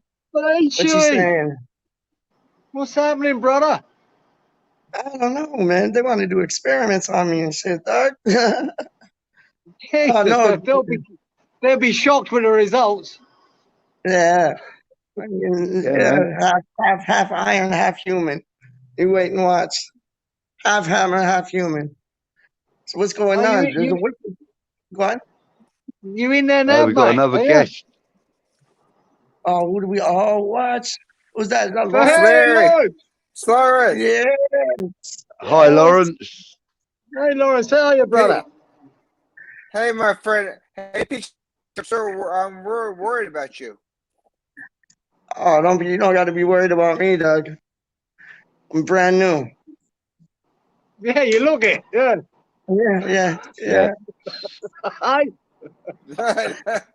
You look like the $6 million man right now, Peach. That's it. $1 billion we can rebuild him. So yeah, hey, are we $6 million episode of VR? I know. Do you think we're gonna get this Foot Locker deal down the pipe? So add a bit more money to the sponsorship. Lawrence, what's your opinion, brother? I couldn't hear you. Yeah, Lawrence, come on, let's hear your opinion, man. Yeah, go on, Lo. I'm sorry, I couldn't hear the question. I'm sorry. Have you heard anything about this potential Foot Locker deal? I have not heard anything about that. I have not. Really? Is that Betway taking the place? Well, because with Betway, they might delete all the sponsors that have betting affiliations. So if they do that, then, so Foot Locker would be like, I think it would be a good move. I think it would be a massive move. Yeah. And the reported or the stated deal is supposed to be worth in the region of $1 billion. That's nuts. Really? Holy mac! I mean, like the other guys and people in the chat have been saying, that it's more than any other sporting team have ever had a sponsorship deal for. I can quite believe it. I've never heard of anything anywhere near that before in my life. It does mean that it would be a multi-year deal, and probably somewhere in the region of 10 years or more. So, I mean, for $1 billion, I mean, that is one hell of a lot of money. That's massive. A lot of money. That's massive, man. So, It doesn't sound. I mean, it would also mean that Peach and I spoke about this earlier. It would also mean that every single Foot Locker outlet would the sponsorship deal would probably consist of like a stipulation that Foot Locker can then distribute and sell West Ham related clothing and gift wear and stuff like that, gift items and stuff. So that means that the entire United States, Canada, and other places, probably some South American countries like maybe Brazil and Mexico and places like that have Foot Locker stores in them, they would all be able to sell the current shirts. They would be able to sell all the track suits, the training kits, and so on and so forth. I think we've lost Lawrence's picture. Are you still there, mate? There he is. Oh, there we go. There we go. Yeah, he's there. He's there or thereabouts. Yeah. Yeah. So it means it's all right. It's cool. It just means that there will be a lot more potential for West Ham to generate income. There would be far greater reach for the brand. I mean, like, I would imagine that even small town America has malls and shopping centres and stuff. And that each one of them would probably have a Foot Locker in it. Now, I mean, like, I'm not that clued up on small town America, I must admit. But like, let's just say for argument's sake, Gary, Indiana. I mean, I don't even know how big or small that is, but I just know it's a town in Indiana, and that's where Michael Jackson and his family came from. But I mean, like, it's not particularly, it's not Chicago or New York or anything like that. So, I mean, I would imagine that, like, the brand of West Ham probably hasn't reached small town America. Do you know what I mean? So well. Can I say something, Clive? Please do. Please do. I could tell you from a guy. I'm a 51-year-old man, and I love sports and stuff like that. I started following West Ham a couple years ago, and what drew me to West Ham was one thing: family and where they came from. I came from very humble means, a small man growing up, had all this stuff, and I saw the family of this. A German guy, he's a big West Ham fan, so he's like, "Hey Larry, you want to check this football team out?" And I did, and after that, it's all been said. Now I don't. This is kind of cool for me because I've never really talked much on the video. Seeing Clive and Peach, I feel so bad right now. I hope you're feeling better. But no, I'm brand new, man. How do you mean? But I've only just got a touch of man flu, man, so I'm all right. Can you get me some chocolate, son? And Karen, he gets up early from Australia and does this stuff. This is pretty cool for me. Yeah. I think it's a delight to have you on, Lawrence. It's fantastic to see people from all over the world who like West Ham and are happy to talk to each other. It's a beautiful thing. And when just to go back, just a little bit on the Foot Locker, I've got a Foot Locker 5 minutes away from me, so they are global, they are worldwide. But it's good to see you on here, Lawrence. It really is. You have a chat, man. And do you think if we get the Foot Locker deal done, you think we'll be selling more of these? Can I be honest with you? Lovely. I love it. Hey, you like a pair of them, Peach? Lovely. Blue trainers, mate. What more do you want? I love them, man. I love it. Wow. Love it. Adidas the boot as well, man. Wicked. But it's all respect and thank you. I'm not at all jealous. Yeah, like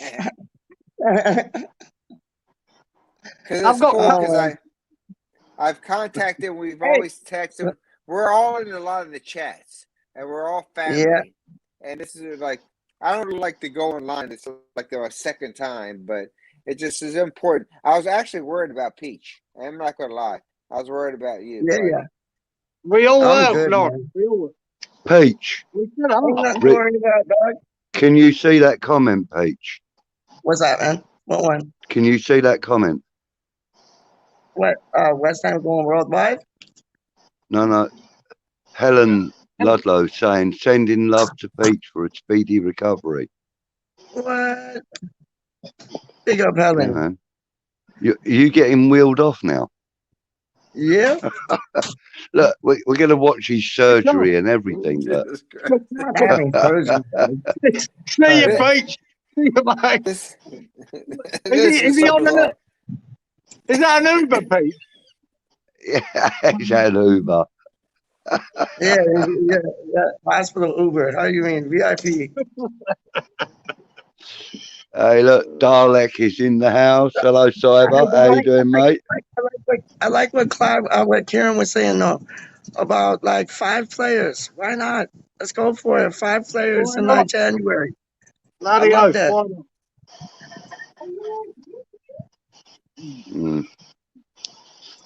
Yeah. So we're talking. Can we see the nurse? What's the nurse like, Peach? Yeah, no, everybody's been brilliant here, man. Everybody's been top notch. He's not going to let you lech over her, though, is he? Look. Where's he going? Cyber, in answer to your question, are we richer than Newcastle or the Spuds? No, we're not. No, we're not. We're valued at £790 million. I think it is. £790 million. Tottenham recently had a valuation of 860, and Newcastle are worth over £1 billion. Newcastle are worth over 100, £1 billion, I think they're worth at the moment. So no, we're not. And you know, this is before any sponsorship deal with Foot Locker. We're valued at 790. Foe says, Frankie, how's Charlie boy keeping? I hope he's okay, and can you please send him my love? He's my broski. Right, so Frankie, that goes for all of us on the channel, all of us in the chat. We all wish Charlie boy well. Hope he's keeping well, and send him our love and regards. Yeah, he's probably the major chef in the kitchen now. Yeah, definitely.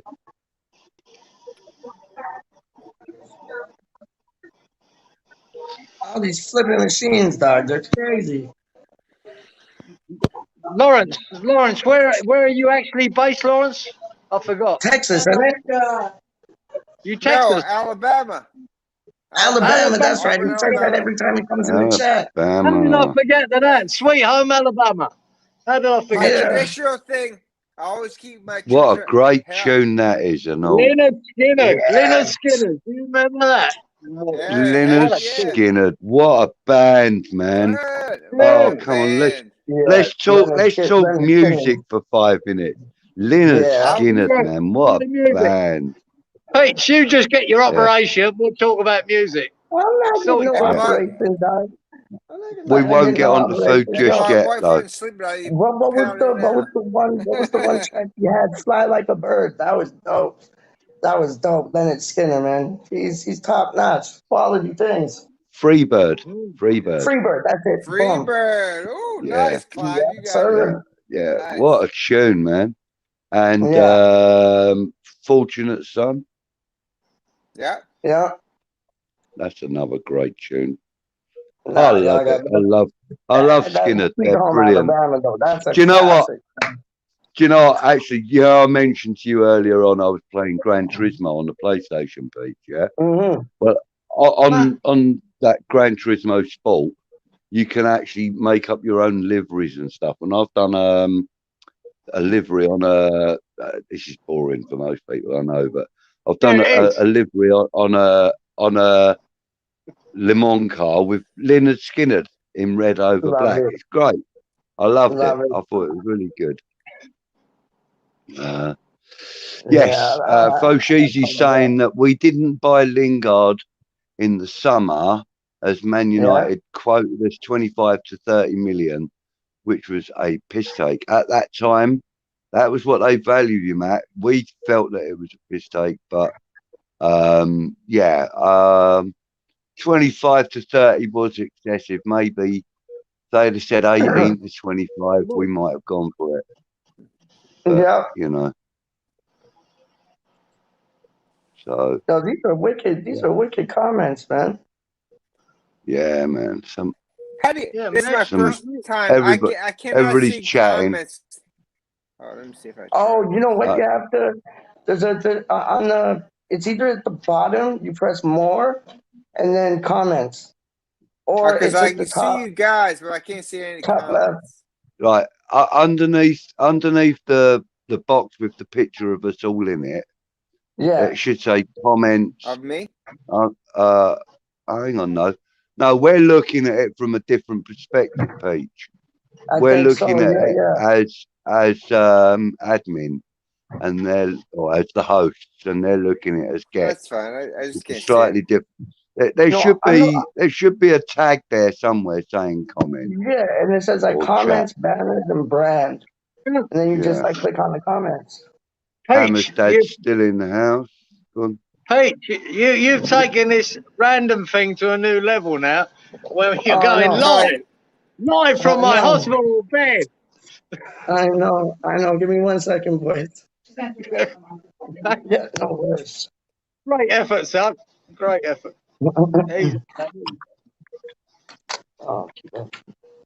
Okay, so she just had me stand up against the thing. Hammer's dad is saying, I think Newcastle are much richer than any other Premier club, but financial fair play rules will stop them from spending too much. Yeah, got it. Thanks, Hammer's dad.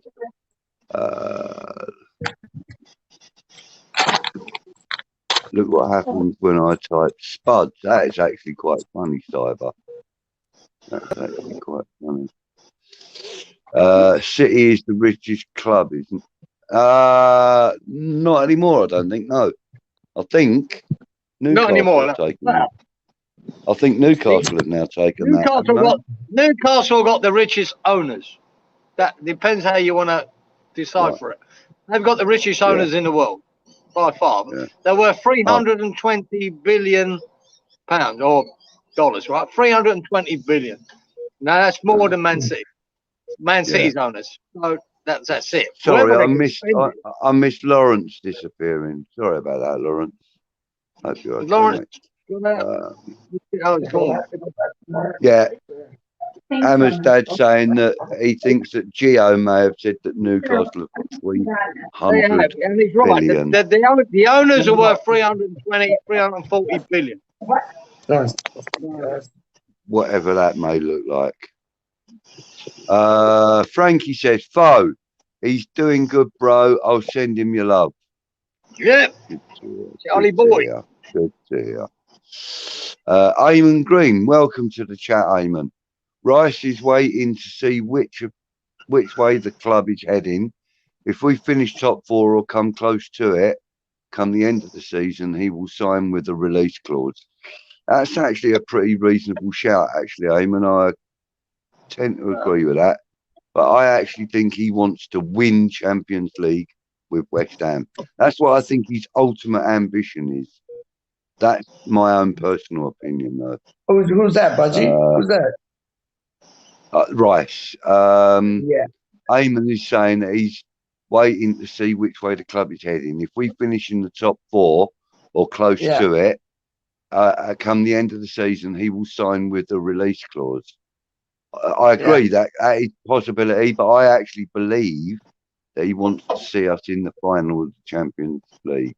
I think that's what he wants. 100%. And you got a lot of people. He's on the screen right now, Cyber. He's at the hospital. I'll just explain a little quickly. Again, he's at the hospital. He's had pneumonia. It's come back up again, so he's back there just to get himself looked at, and then he'll be 100% in a few days. No need to worry. Absolutely. We'll keep you informed as Peach is recovering, so don't worry about him, Cyber. He's good, man, as you can see on screen. Happy Amaret says, if we don't show Rice that we are massively pushing onwards in regards to our transfers with quality players, then he will have no reason to stay.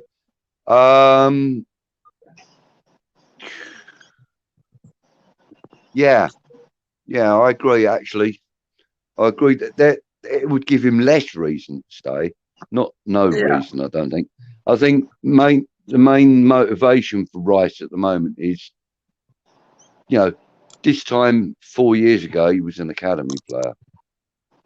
Now he's the club captain. Well, as good as he will be at the end of this season. He's team captain at the moment. You got. Go on.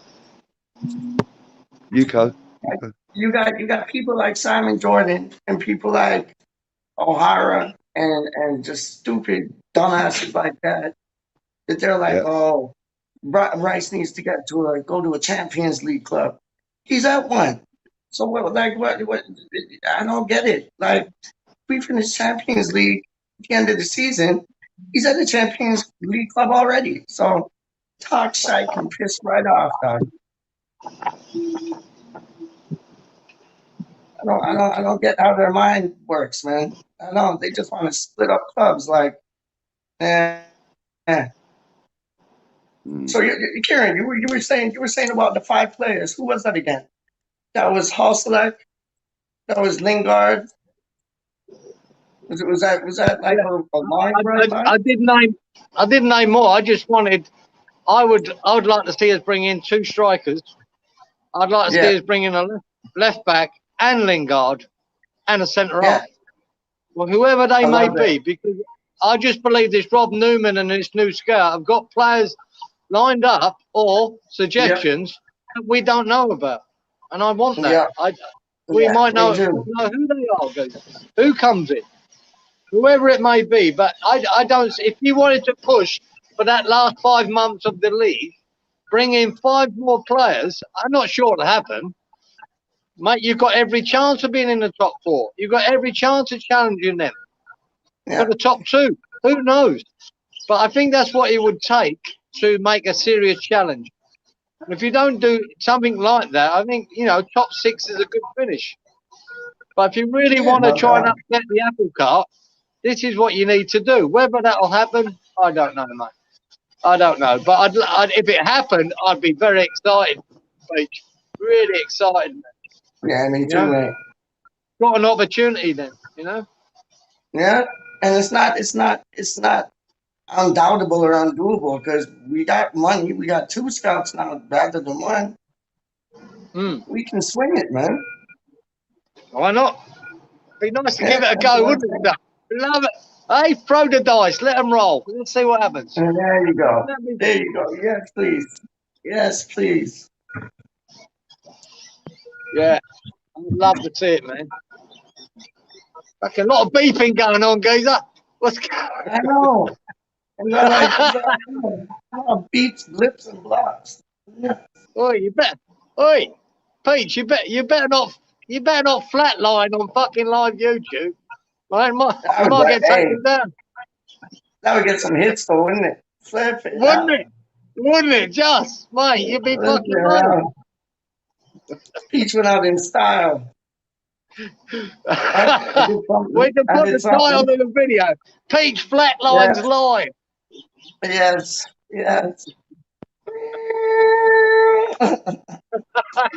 Oh my days. Oh no. Did you Kieran, did you watch the England match today, man? No, couldn't be asked. No. Couldn't be asked. It wasn't bad, man. Clive, you're muted again. I'm on mute. I know I'm doing a stell on you again, aren't I? Wait, next every time, but Kaiser, when I do that, that means you're muted. Because you do it every time. I thought it meant you're hungry. I was just saying, do you want a bit of pizza? It sort of does, yeah, but means. Yeah, see that? Got it. Even got it. Those beeps are SOS signals to say West Ham is massive. That's what that is. Love it. Someone who knows Morse code. Yeah.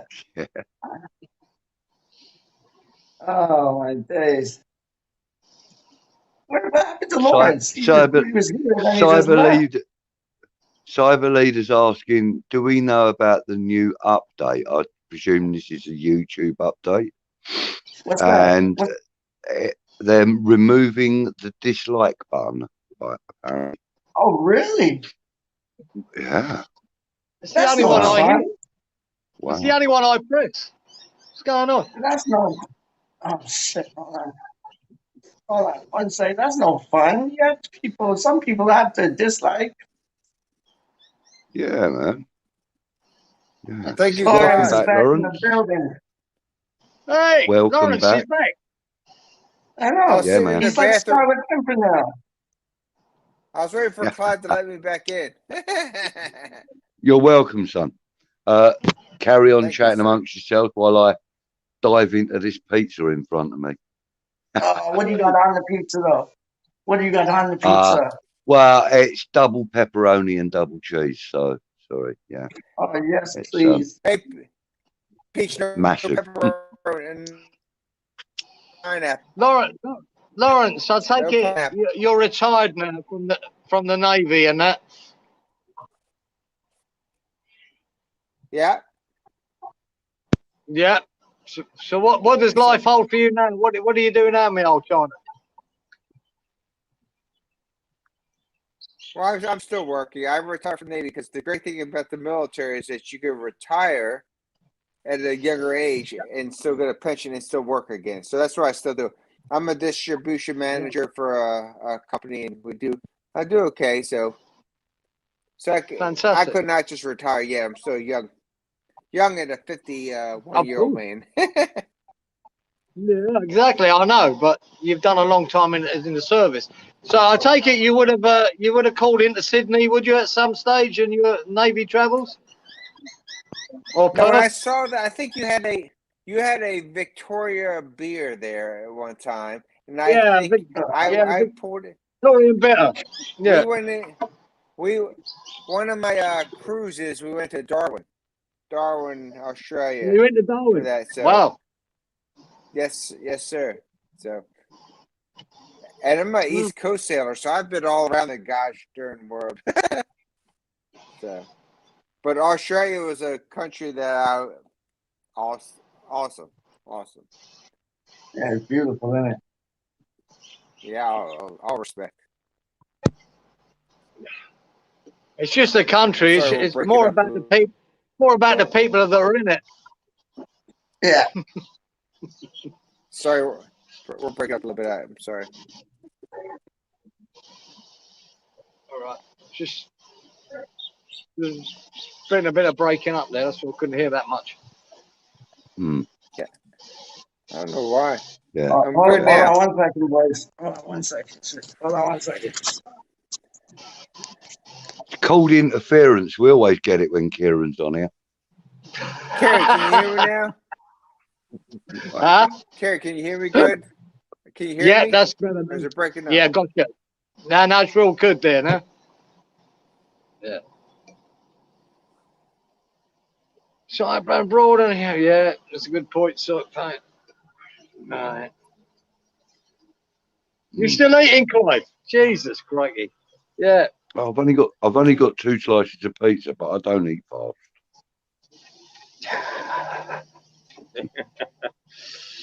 Hey, I have a question for both you guys, because you guys are true heart West Ham fans, many years, and who I respect totally. I followed you guys on the chats and stuff like that.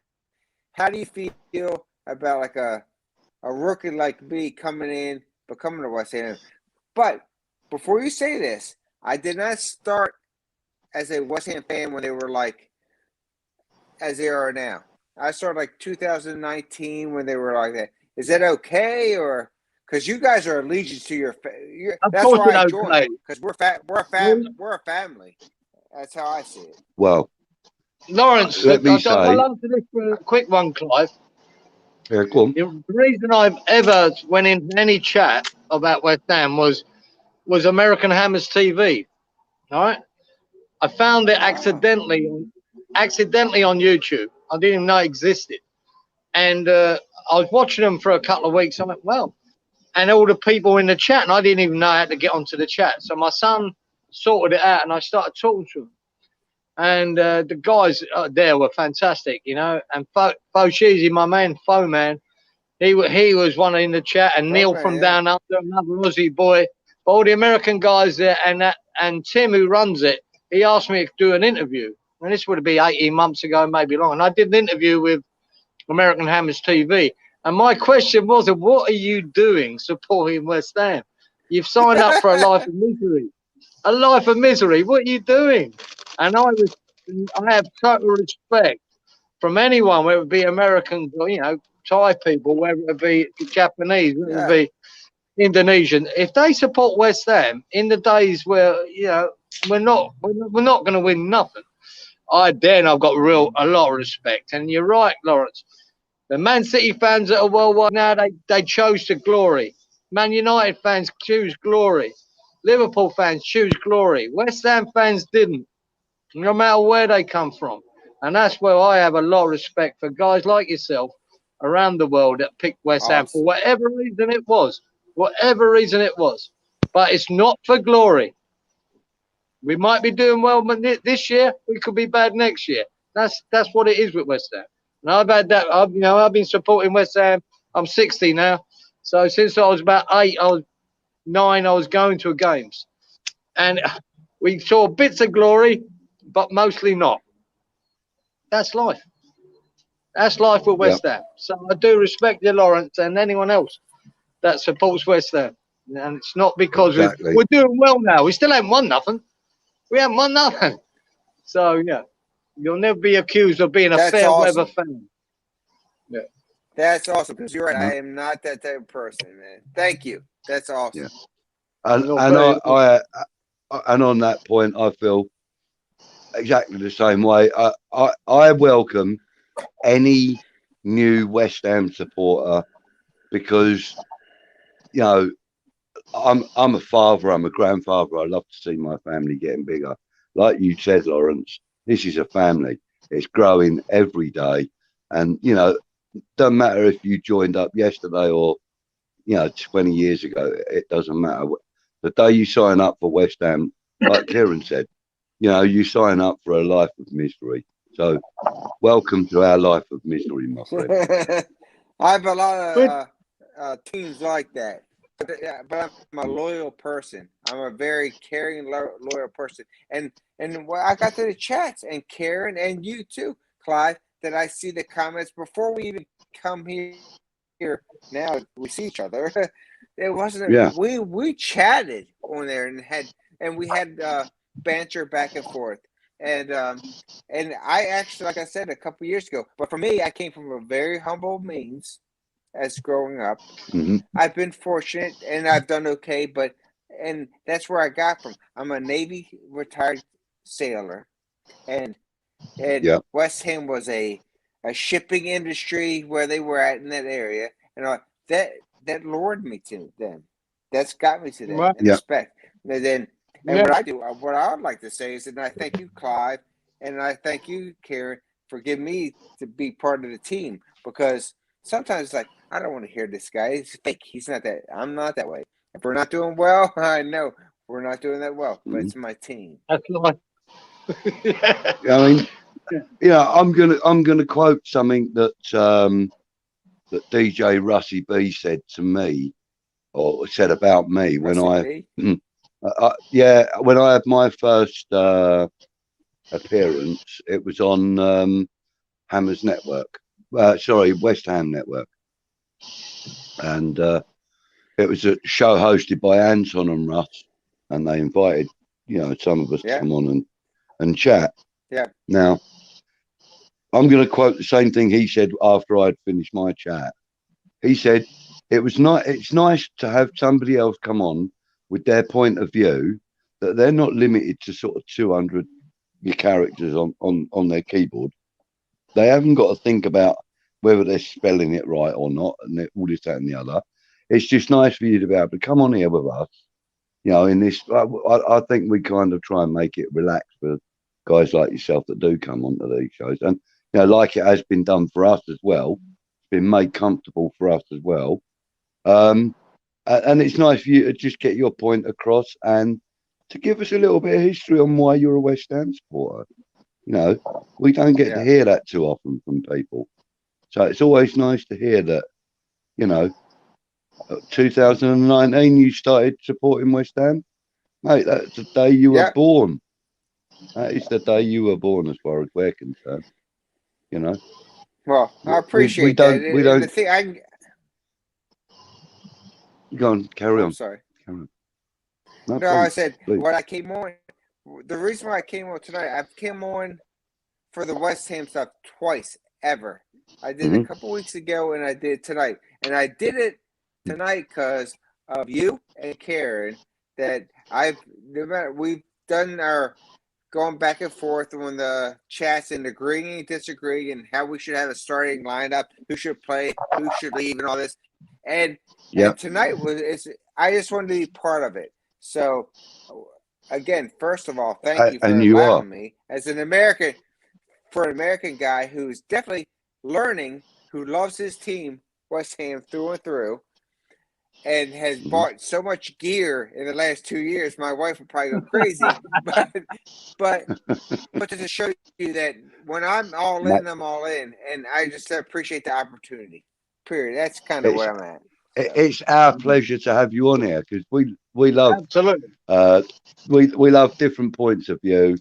We love to see that that this. I hate to call it a brand, but it is really.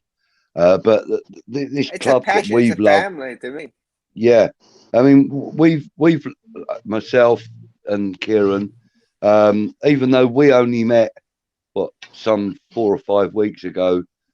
On camera, we've never met in person, but we both have the same passion in life in West Ham United. We both discovered the chats and the live chats and everything else in a similar way. We've both been introduced to it much about the same kind of time. I mean, I've only been doing these live shows for about a month. Kieran's the same. We haven't. I mean, you've done 1 or 2 little appearances before, but and that's what it's about. It's about we've been given the same kind of opportunity you have, Lawrence. So who are we to stop the next man from having that opportunity? And Clive, thank you, because that's what I'm saying. I've been around in the Navy a long time and done all this. I consider myself a West Ham rookie because I cannot compare to the knowledge and the faithfulness that you and Karen have done for so many years. All I can ask is, and let you know, when you see my name on a chat, that I am passionate. I love West Ham. I would like to be part of the family. Can I say that I've done this for so many years? Yeah, but no. We've already seen that through the chat, Lawrence. We've already seen that. Yeah, so, we've already seen that, mate. And to be fair, even though we're relative rookies to this, okay, mate.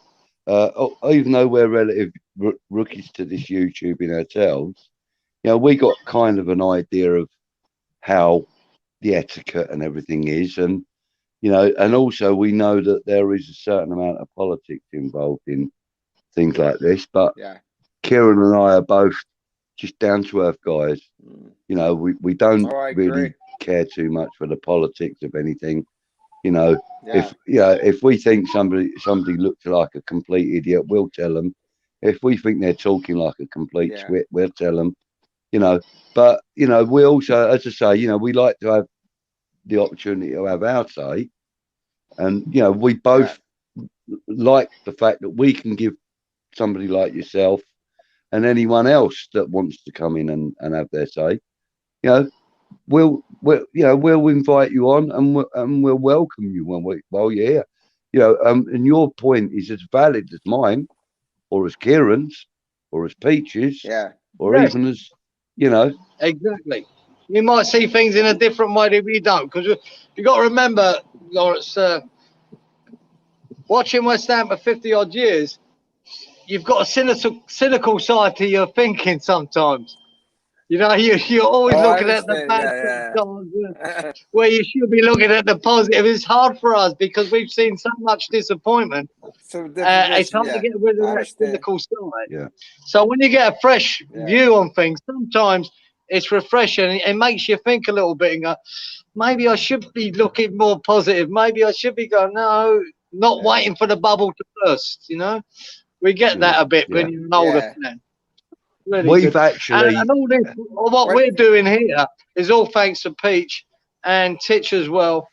They've and also to West Ham Network, because they sort of gave me my little start and so on and so forth. So big up them as well. But what they did was, what I know is what I see, as we're both of us, all three of us been in a lot of chats, is that I saw they selected two great individuals, Clive and Karen, who have knowledge, and I listen to you guys, and I listen to what you say, who have good advice to create this thing. So I'll support you because I respect you both.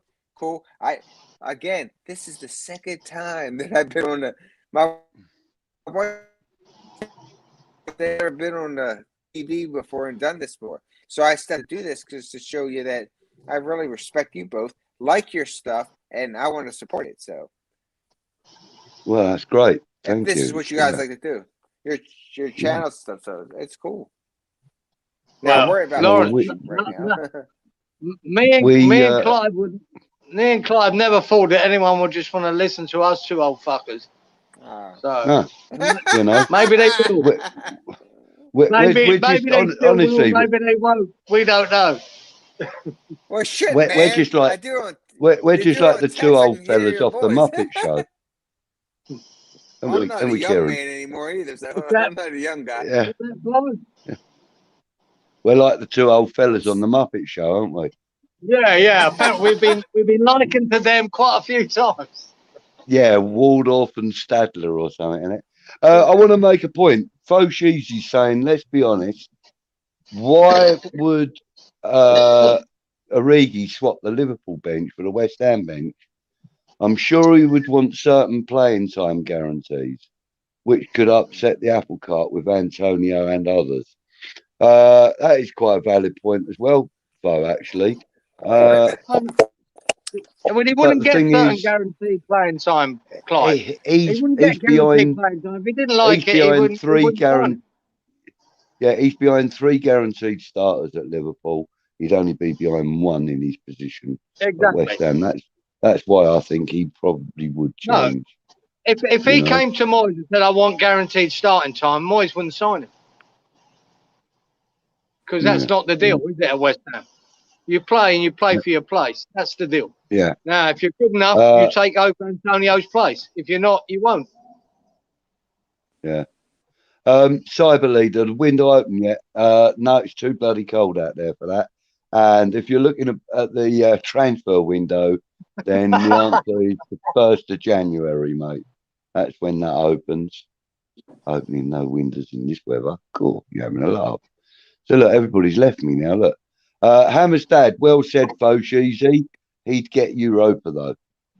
True, he would. Quality centre back and left back would also be great signings in January, says Fo. Especially with Ogbonna's injury and Creswell's workload. It's something we've discussed many times over the last few days, Fo. You're absolutely right. If you haven't been watching the shows, mate, then obviously, you know, it's a point that we all agree with as outsiders looking in. You know, as supporters, we do need a decent left back to cover Creswell's workload. And what with Oggy's injury, that could take him up to close to the end of the contract term, or even past it, depending on how severe this injury is. You know, Frankie says, Kieran, your background looks sunny and lovely. It does. Winter vibes here. Goddamn Australia summertime. Yeah, I have mentioned it a couple of times. I think nobody noticed, but I have mentioned it. Yeah, Frankie. Yeah, just coming into summer, mate. We're just coming into summer, so. And this is Queensland. Now, a lot of people don't know this, right? Queensland's motto. I know Clive's dying to hear this. Queensland motto is perfect one day. No, sorry. Beautiful one day, perfect the next. That's Queensland's motto. So there you go. I'm just showing you what it is. Nice blue sky. Do you see the blue skies? I'm so fucking happy for you. Moving on. I know you are, boy. Oh no, you can freeze to death, and I'm all warm. That's life, mate. That's life. That's where you go. Yeah. Oh, mate, we're well behind with the chat because Fo's saying he completely agrees with you that Rice would be wasted as a centre back. He's too valuable as a centre midfielder. Yeah. People saying hello to each other.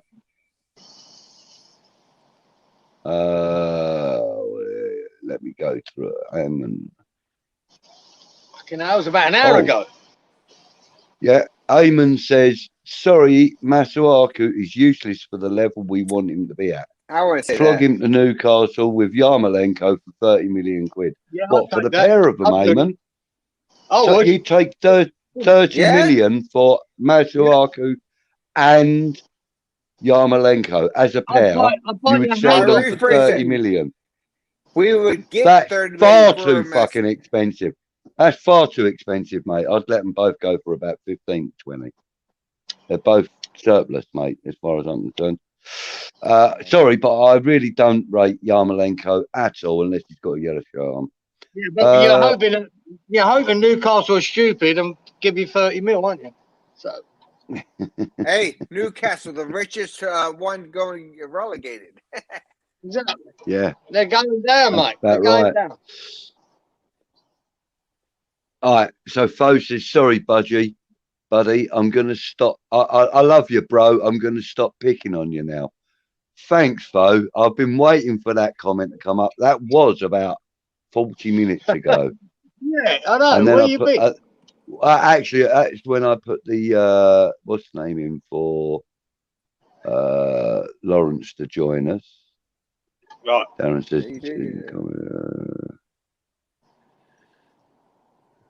right, no, Hammer's dad. I'm running this show off of my phone.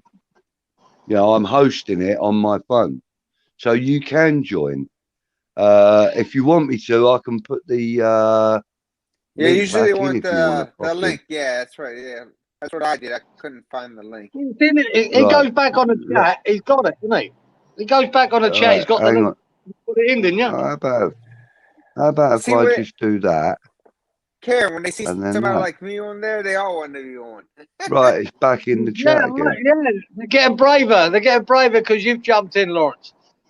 Get in there, Hammers, Dad. Love to hear you. Love to hear you, mate. Cyber Leader says he's going to go to sleep now, guys. Nice, darling. Good night. Yeah. See you later, Dalek. Go get some shut-eye, Peach. Darren says, go and get some shut-eye. They're all saying, get well soon, Peach. Get ready. You go to sleep. Epic. Oh, Epic's in the house. Epic hashtag. Epic hashtag. Epic hashtag. Peach is he's having a relapse on the pneumonia, so he's gone back to the emergency room to get more treatment, more drugs, etc., etc. So he's on the road to recovery, but it's a bumpy old road, and he's just hit a pothole about 9. He's hit a pothole about 9 miles deep.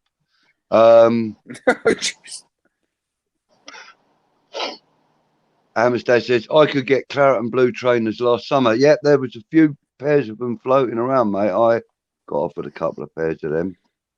Oh, that's nice. Yeah. Nice, better. What size is that? Karen, what size is that? A size 10 Adidas. Oh, that's my size. There you go, sir. I see some native gear for that. Hey. That's the wrong animal on them trainers for you. Gazelle should be more like sloth. What, can you read that? I didn't think you had fucking eyes could read that. I got you on my telly and all, mate, right behind my phone, all right? So don't you worry about cheating. Epic says Leonard Skinner is from Florida. No, they're Alabama. They're from Florida, are they? They're from Florida. Wow. but their songs are. It's all. Do you know when they done? Was it Sweet Home Alabama? Who was the artist? Here's a question for you, Stu, and you should know it, Lawrence. Who was the artist that they were knocking on their song? Who was the big main artist they were giving it to? Oh, I do know. It's the guy from Canada. What's his name? Shit. It was and very popular. God darn, I've been drinking, so I kind of forget. But yeah, Neil Young. Neil Young, exactly. Sorry. Thanks for the help. But Neil Young. I love Neil Young. Love Neil Young. They were giving him some sticks. They both had different songs that they bashed each other with. They were like little snide comments. That was Well, I think Neil Young knocked Alabama. He knocked Alabama in one of his songs, and then they came back. A Southern man. Yeah, yeah. Good night, Fo Cheesy. Is he off, Bo man? Oh, he was. Yeah.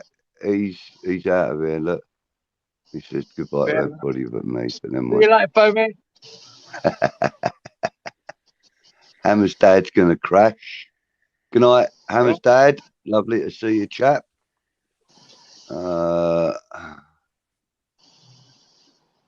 Those beeps and SOS signals are there to say West Ham are massive. We are fucking massive. Have you got anyone left, Clive? Yeah, there's 8 people. There's 8 people in the chat still, mate. 8 people there. I expect Hammerette's one of them, and she's like that on her bed, like that, with her phone on like that, sleeping. Bless her. She's knackered, poor girl.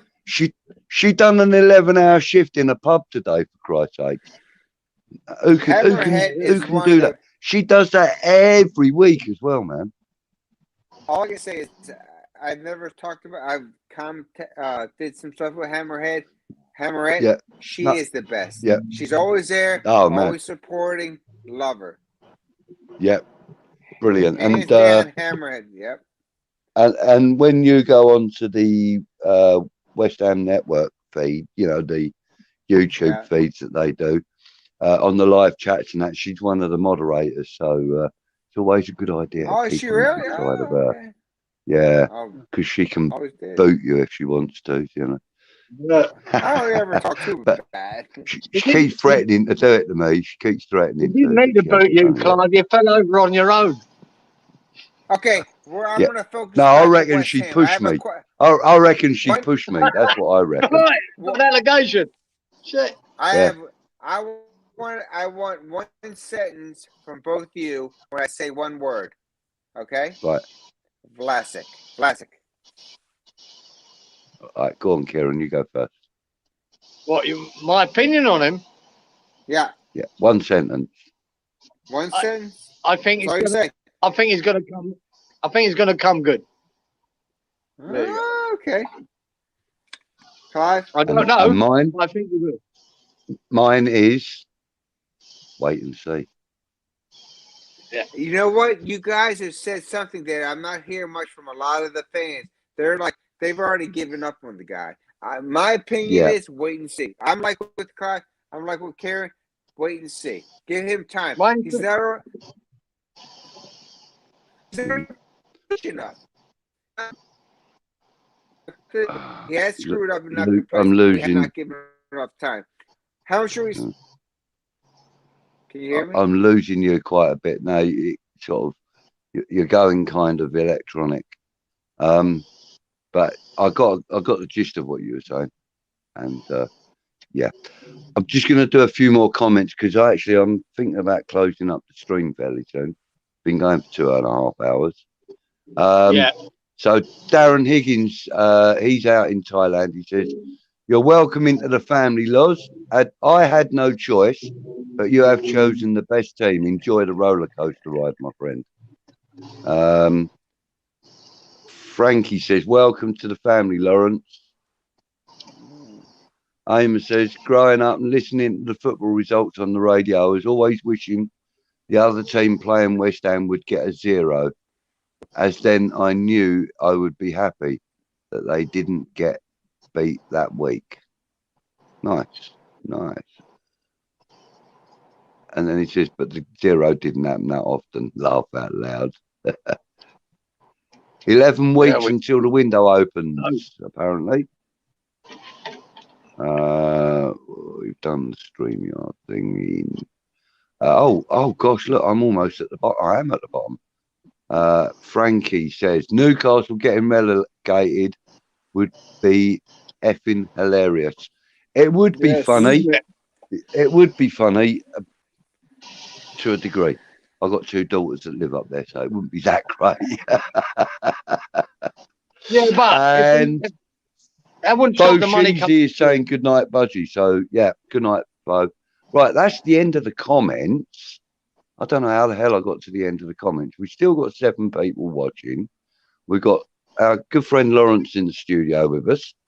So I'm going to kind of round it up because I need, in fact, do you know what? Kieran and Lawrence, you two have a chat for a minute. I've got to use the loo.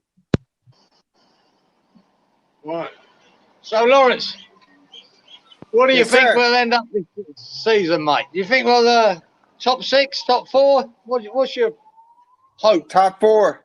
The way we're playing right now, top 4. I think we have it. The only teams that I'm scared of right now is Chelsea, Liverpool, who we just beat, and you know what? Coming back, they started slow as Arsenal.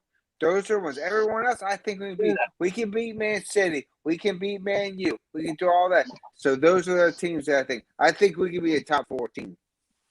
Yeah, Arsenal are a bit of a worry at the moment because they're coming good a little bit. You know, they are coming good. They are a worry, and not only them, with Conte going to Tottenham, he might turn them around. He's that kind of manager. He could turn them around. And so I don't want to get my hopes up. So I'm happy with top 6. Right, I really am. Hey, Kieran, everything's a bonus after that. Kieran, I have a question for you and Clive. He got back on there. We saw Kane today with a hat trick against a subpar team. Did he do that good? Is he, when he's with the Spuds, he's like, he ain't doing anything, and then he just got a hat trick. So he's playing against a team that wouldn't be third division. It wouldn't be a third division team in the English leagues. It wouldn't even be a third division. Great point. That's all that is. You know what I mean? He's got great players around him. Why wouldn't he score for it? Yeah. No, I don't give him any credit whatsoever. You're playing against a bunch of farmers and fucking semi-professional. Nothing. That son of a bitch. He's about this. You know, he's not a family guy. I don't think he's looking for the cash. So it was crazy that he has done nothing for the Spuds this year. But in all of a sudden, he wants to go though, doesn't he? He don't want to be there. Team. His head's been up his arse. Having heard what you just said though, Kieran, the fact that he got a hat trick tonight, I hate to say this because he does play for Tottenham, but he is a world-class goal scorer. Yes, he is. No doubt shit about this year. Shit this year. You know, but you know, given opportunities, he'll bury the ball. So that's what his job is, and that's what he did tonight. He did his job. Yeah. Okay, he hasn't been doing his job to the best of his ability recently. Yeah. But you know, can all have a holiday period or a poor period. It happens in any walk of life. I mean, any kind of art, and writer gets writer's block. Budgie, mate, there's no doubting that, and I've said this before. He is world class, right? Harry Kane. Yeah. He's at the club. He's at a club that he doesn't want to be with, right? He tried to get away from him. He couldn't, and that's because of that contract he signed. So Levy held him to it and kept him there. So he's not happy. Now, he scores 3 goals for England. Fair play to him against that very average side. But Yeah. Your bread and butter is your club, not the national side. That's your bread and butter. That's where you get paid. That's where your money is. That's where your fans are. And if you can't produce for them because you've got the shits, well, you're not for me, right? Yep. You're not a true family. You're not fair on them Tottenham fans. It's not fair on them Tottenham fans to see him go and perform for England and he can't do it for them. They'll be going off their tits now and going, "Yo, big deal. He scored 3 goals." You know what I mean? What's he doing for us? Karen, that's a very good observation. So if I'm a Tottenham Spud fan and he's done all this there, it's like, where the heck has he been all day? So that's a very good thing. So, where were you against West Ham when you stood there like a statue while Antonio tapped the ball in? Where were you then? Get out of here, man. Not for me. So, still world class. He's Darren, still world. Darren's put a comment in there that's saying Arsenal are looking good at the moment. Right. Two things I have to say about that, Darren. First of all, wash out your fucking mouth.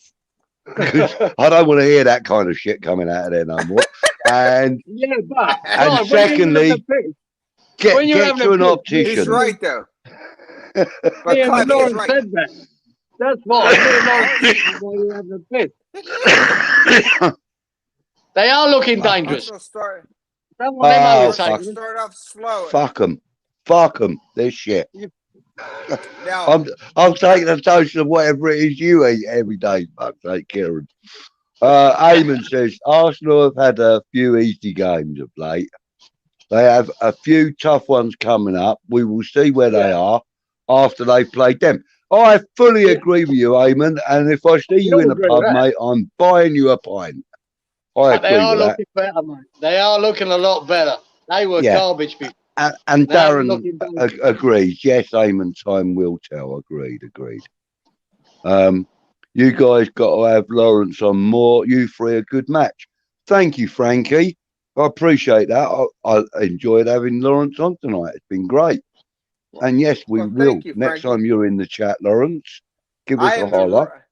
I am the rookie, which means I'm the junior guy trying to learn from the masters. So I like it, and I thank you for inviting me.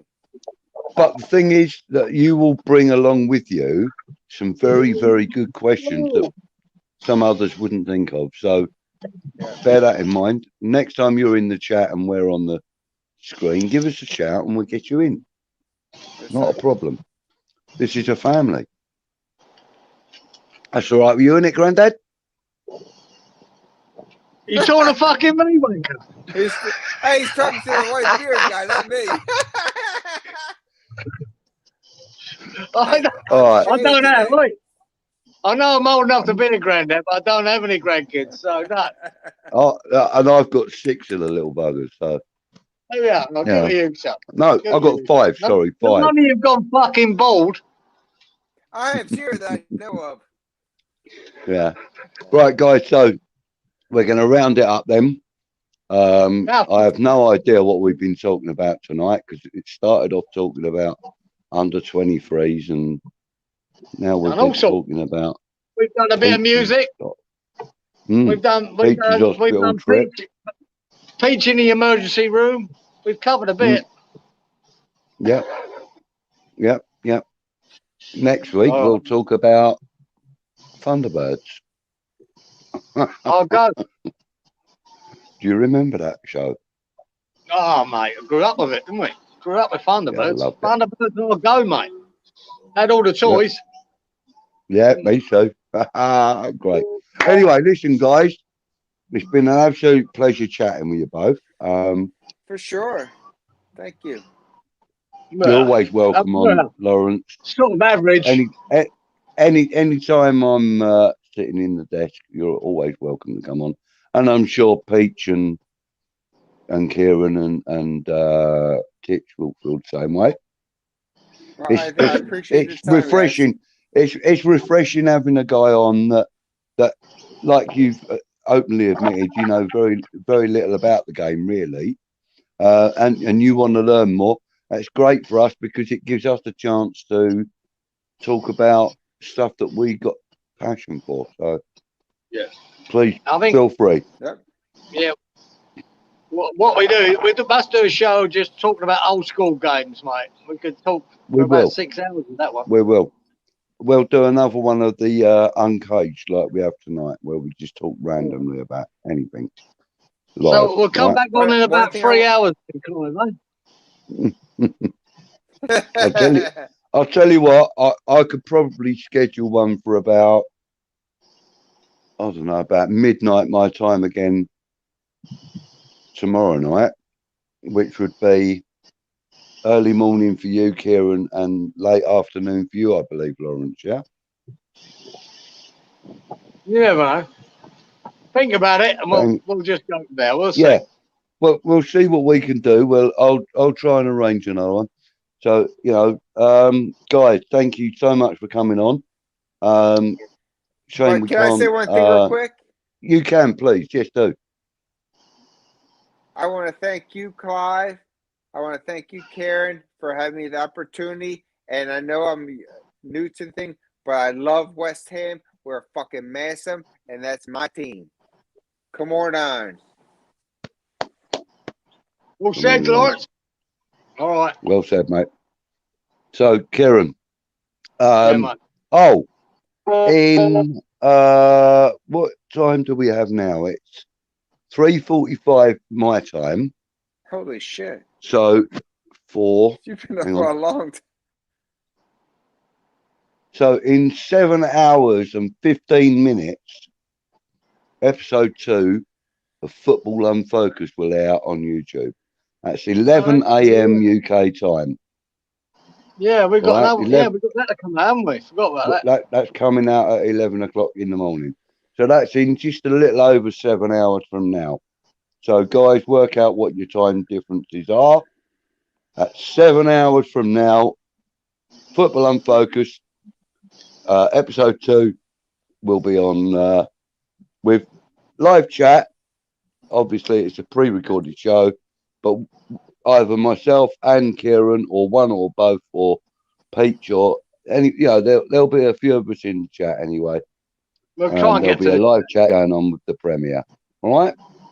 All right. And Clive, I'll leave you with a tip. Never shove your granny when she's shaving. I knew he was going to say.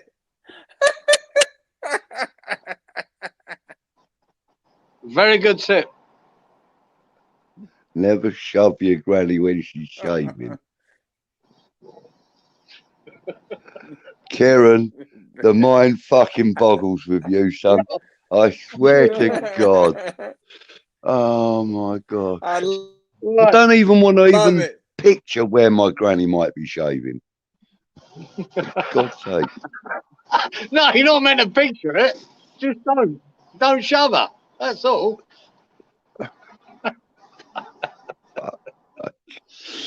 Oh, mate, sling your fucking hook. I'm out of here. Anyway, guys in the chat, there's still 7 of you patient buggers out there. It can't be. Actually, no, I think actually one of them's me. I think one of them's me. So if I press that, yeah, probably won't come up. Down. It goes. I can't believe they're still awake. Oh no, I've gone out and it's gone up to 8. Bloody, that is mental. That is mental because I've got my TV on a different account to what I'm on here. I've got two YouTube accounts. I've got my TV linked up to one and my phone linked up to the other. Right. That's what it is. And yeah, and I've just backed out of the YouTube on my TV, and it went from it's gone down to 6 now. That has gone down to 6. It corrected itself. There we go. Anyway, guys and girls, whoever's in the chat. Yeah, you know, that's ArE right now, like that. Darren might be there because he's normal time. Yeah. Oh, hang on, Darren and look, here we go. Look, midnight, 7 a.m. Thailand time. So yeah, okay. So Darren, Football Unfocused will be in 7 hours from now. Take care, chaps. Thank you, Darren. You take care also. Ludders, Helen, Good night, all. It's 3:50 a.m. and my arm is killing me from my booster jab today. Oh, bless you. I'm having mine done. I think it's next Thursday. So, you want the boosters? I've had the other two, and so yeah, I'm an old fart with an heart condition, so you know they got me in nice and early. I haven't done the first one yet. I didn't even contact them until yesterday for my booster. I've been getting notifications for 2 weeks. So, but anyway, hope you feel better tomorrow, lovers, and see you on the next one. Yeah. Right. Eamon Green's got a tip for us. Don't eat yellow snow. He says, never eat yellow snow. Good tip. And then he says, good night, all. Good night, Eamon. Thank you for joining us. Thanks, Eamon. Comments are welcomed as ever. Force from Iron. Well, good morning to you as well, Gatesy. Gatesy, you've caught us just as we're about to sign off, mate. I was just going through the last comments. What's Gatesy what are you doing up this time in the morning? I reckon he's off out, isn't he? He's off out somewhere, isn't he? He's either off out somewhere or he just got back from somewhere. Come on, Gatesy, we'll give you a 5 minutes. Come on, what have you been up to tonight? Come on, let me know. Me and Karen will just talk bollocks for a couple of minutes. Yeah, we're good at that. Still got 7 of you in there, so, you know, they don't mind. They've been listening to us talking bollocks for about the last 2.5 hours, so, nearly 3. So, what are you doing then, Gatesy? What have you been up to? Been out on the raz, right? Been out on the raz? Love it. Oh, here we go. Eamon. Fall from irons is like the cavalry turns up at the last minute. Poor old Gatesy. Poor old Gatesy. Don't give him. Oh, look. Even the phone's nodding again. Every time I catch that wire, it bounces like a lunatic. Yeah, so what we got? Yeah, 7 hours. 7 hours, 15 minutes until the release of Football Unfocused. Yeah, I'll tell you next week, Gazer. I've got to go away for a few days. The little job mate mum was going to me to help him out with. So I might. It's in a place called Tin Can Bay. It's about 3 hours north of here. So I could be there, you know, when we want to do it. So I don't know whether I can do it from there. I presume I can. So I'll probably try and do it from a different location. If it's sort of difficult, it turns out you can't do it. Don't worry. You know, we'll sort something out. Maybe I'll get Titch to stand in for you or something. Yeah, I'll try and. I imagine it shouldn't be an issue, but in case it is, I'll be talking to you anyway. So I'll talk to you. Yeah, I know. Yeah, we talk on the daily anyway, don't we? So it's all good. So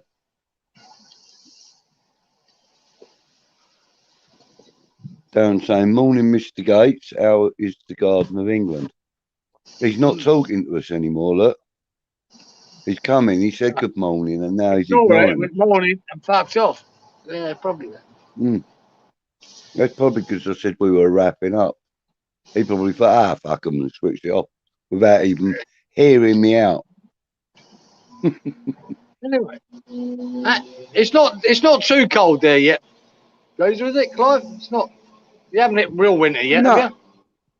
No, not exactly, but it's getting breezy and rainy, and you know that misty rain we get here. Yeah, it's really fucking horrible. It's cold. That's what we've been getting for the last few hours. So yeah. But anyway, that's the beauty of it. Even if it rains, it's not cold. Just rain. No. Yeah, I know. That's why I'm thinking about moving to somewhere like Zimbabwe, right on the equator. Yeah.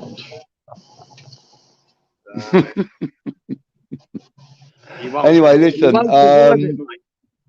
Either Gates is writing a book and I can't be bothered to wait for it, or he's gone, or I'm getting too tired to even wait up anymore. We'll have to hope we hear from Pete, see how he got on with his testing and all that. See if he's all right in the next few hours. Oh, don't worry about that. I'll have a message to wake up to from Pete. Don't you worry. I've already told him that I need a message to wake up to. You know what I mean? I said to him, just keep me informed what's going on, where you are, whether you're able to like chat or whatever. He was like, yeah, okay. Yeah. Some boy, eh? Some boy, Peach. So Darren's saying that the cool season will be hitting Thailand soon. It will be as low as 22 degrees centigrade. Are you taking the pit? Right. Fuck yeah. Hang on. Yeah, you. Can I put him in a timeout? I fucking can. Look, I'm going to put him in a timeout. You're in a timeout, Darren. 5 minutes you're timed out for, mate. Fucking do that to me. Yeah, go on. As much as I go on, mate, it won't be long right here that I'll be sitting here really uncomfortable because it'll be that hot and that humid. You know, it's not always as good as it sounds, all this hot weather. In the summer here, it can be really uncomfortable and not very nice. That's the way. I know people can't fathom. And you got in Australia now, mate, you don't you know, when I used to live in England and go to Spain and Mallorca and places like that, you just couldn't wait to get out in the sun. You spend most of your time here avoiding it. You avoid the sun as much as you can. You don't sunbathe in it that much. You avoid it.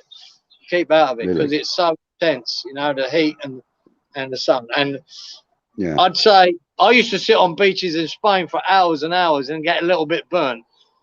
You here in the summer here, if I went down the Gold Coast and laid on the beach, I'm telling you now, after 25 minutes, I'm getting really burnt. Really burnt.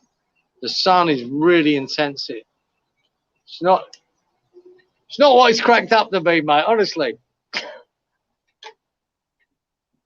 Oh. Right, okay. I actually feel quite guilty about putting Darren on a timeout now. You did it? Did you actually do it? I've actually put him on a 5-minute timeout, yeah. You're a fucking donut. What are you doing? I know. I'm hard, me. I've never been able to do anything like that before in my life. I just flexed a little muscle. Power's got your Darren, what are you doing? Darren, I do apologise. I thought I could do it for like 30 seconds or something. I didn't realise it was going to be a full 5 minutes. Yeah, well, the clue is when it's dead 5 minutes. No, it doesn't say anything like that. It just says, put this user on the timeout. So I just went, yeah. I thought it was going to say, how long do you want? And it didn't. It went, Darren has been blocked for 5 minutes. I was like, oh, shit. I feel really guilty now. You have to make 5 minutes to apologise to him properly. Well, that's what I'm doing. I'm waiting for him to pop up and say, you prick. Darren's gone, fuck you. He's off. Yeah, he's probably gone off to bloody go to bed or something. No, he wouldn't be going to bed this time of day. Whatever. No. He's only a few hours behind me, isn't he? Yeah. I'm 2 in the afternoon now, geezer. Yeah. And I'm almost 4 in the morning. Are you going to get sleep now, geezer? You're going to do a few hours sleep, or what are you doing? Well, I'm going to have to try, aren't I, mate, you know? I think so. I think I'll dose myself up with another lem sip and then I'll go and hit the sack. Yeah. Yeah, well, see, that show comes on at 9 p.m. for me. 9 p.m. I'll try and fucking remember to get in. I'll go on the chat, just say hello or whatever. Yeah, if you can. Yeah, it'd be cool. We're down to three viewers, and I'm not sure that one of them's going to be Darren. Oh, I hope it is, because I want to apologise to you. I just want to know that you've accepted my apology. Yeah, I don't know. It was only supposed to be a little practical joke for 30 seconds, mate. I didn't know. He's unsubscribing now, guys. He's unsubscribing and putting a dislike on there. Probably slating me off on the Facebook pages and everything. Look. You forgot to tell everyone to hit the like button. See, you know, get a grip, son. Right. Oh well, you know, you're supposed to be the director, Mr. Scorsese. Well, that 5 minutes was taking a long time. Oh, hang on, we've gone back up. Yeah, we're at. Oh, look, we're at 3 hours now, so yeah, do it. I'm gonna knock it on the head here. Right, okay then, guys and girls. Well, thank you for coming in. Oh, Kieran, as always. You what? Gust of wind. I just had a gust of wind and then he blew the chair. Oh, good God. It's been a pleasure talking with you again, Kieran. Lovely to see you, mate. Lovely chatting with your boy earlier. That was nice. I enjoyed that. Yeah. Nice that he made a bit of time to have a chat with us and that. That was lovely. It was lovely to see our friend Lawrence in here, our new friend Lawrence. And the fact that he wants to learn more about the club and that, he's certainly come to the wrong place. So hopefully, you know, we'll be able to make up for that somehow. But listen, guys and girls in the chat, thank you for coming in. Thanks for the chat. See you again soon. And oh, hang on, look. You used the force, Clive. Yes. Hey, Darren, I'm glad you saw the funny side of it, mate. I really do apologise. I won't flex that muscle unless I really feel I need to again. That was just a joke. I'm just getting used to this app. Anyway, guys, Darren, everybody else, Eamon, everyone else that's in the chat, thank you so much. This has been Budgie Uncaged, and with Kieran and Peach, and Lawrence was our special guest tonight. Next time, who knows? May even be Paolo Di Canio. On that note, one more thing for both of us to say before we call out, and it is, come on, you irons. Come on, you irons.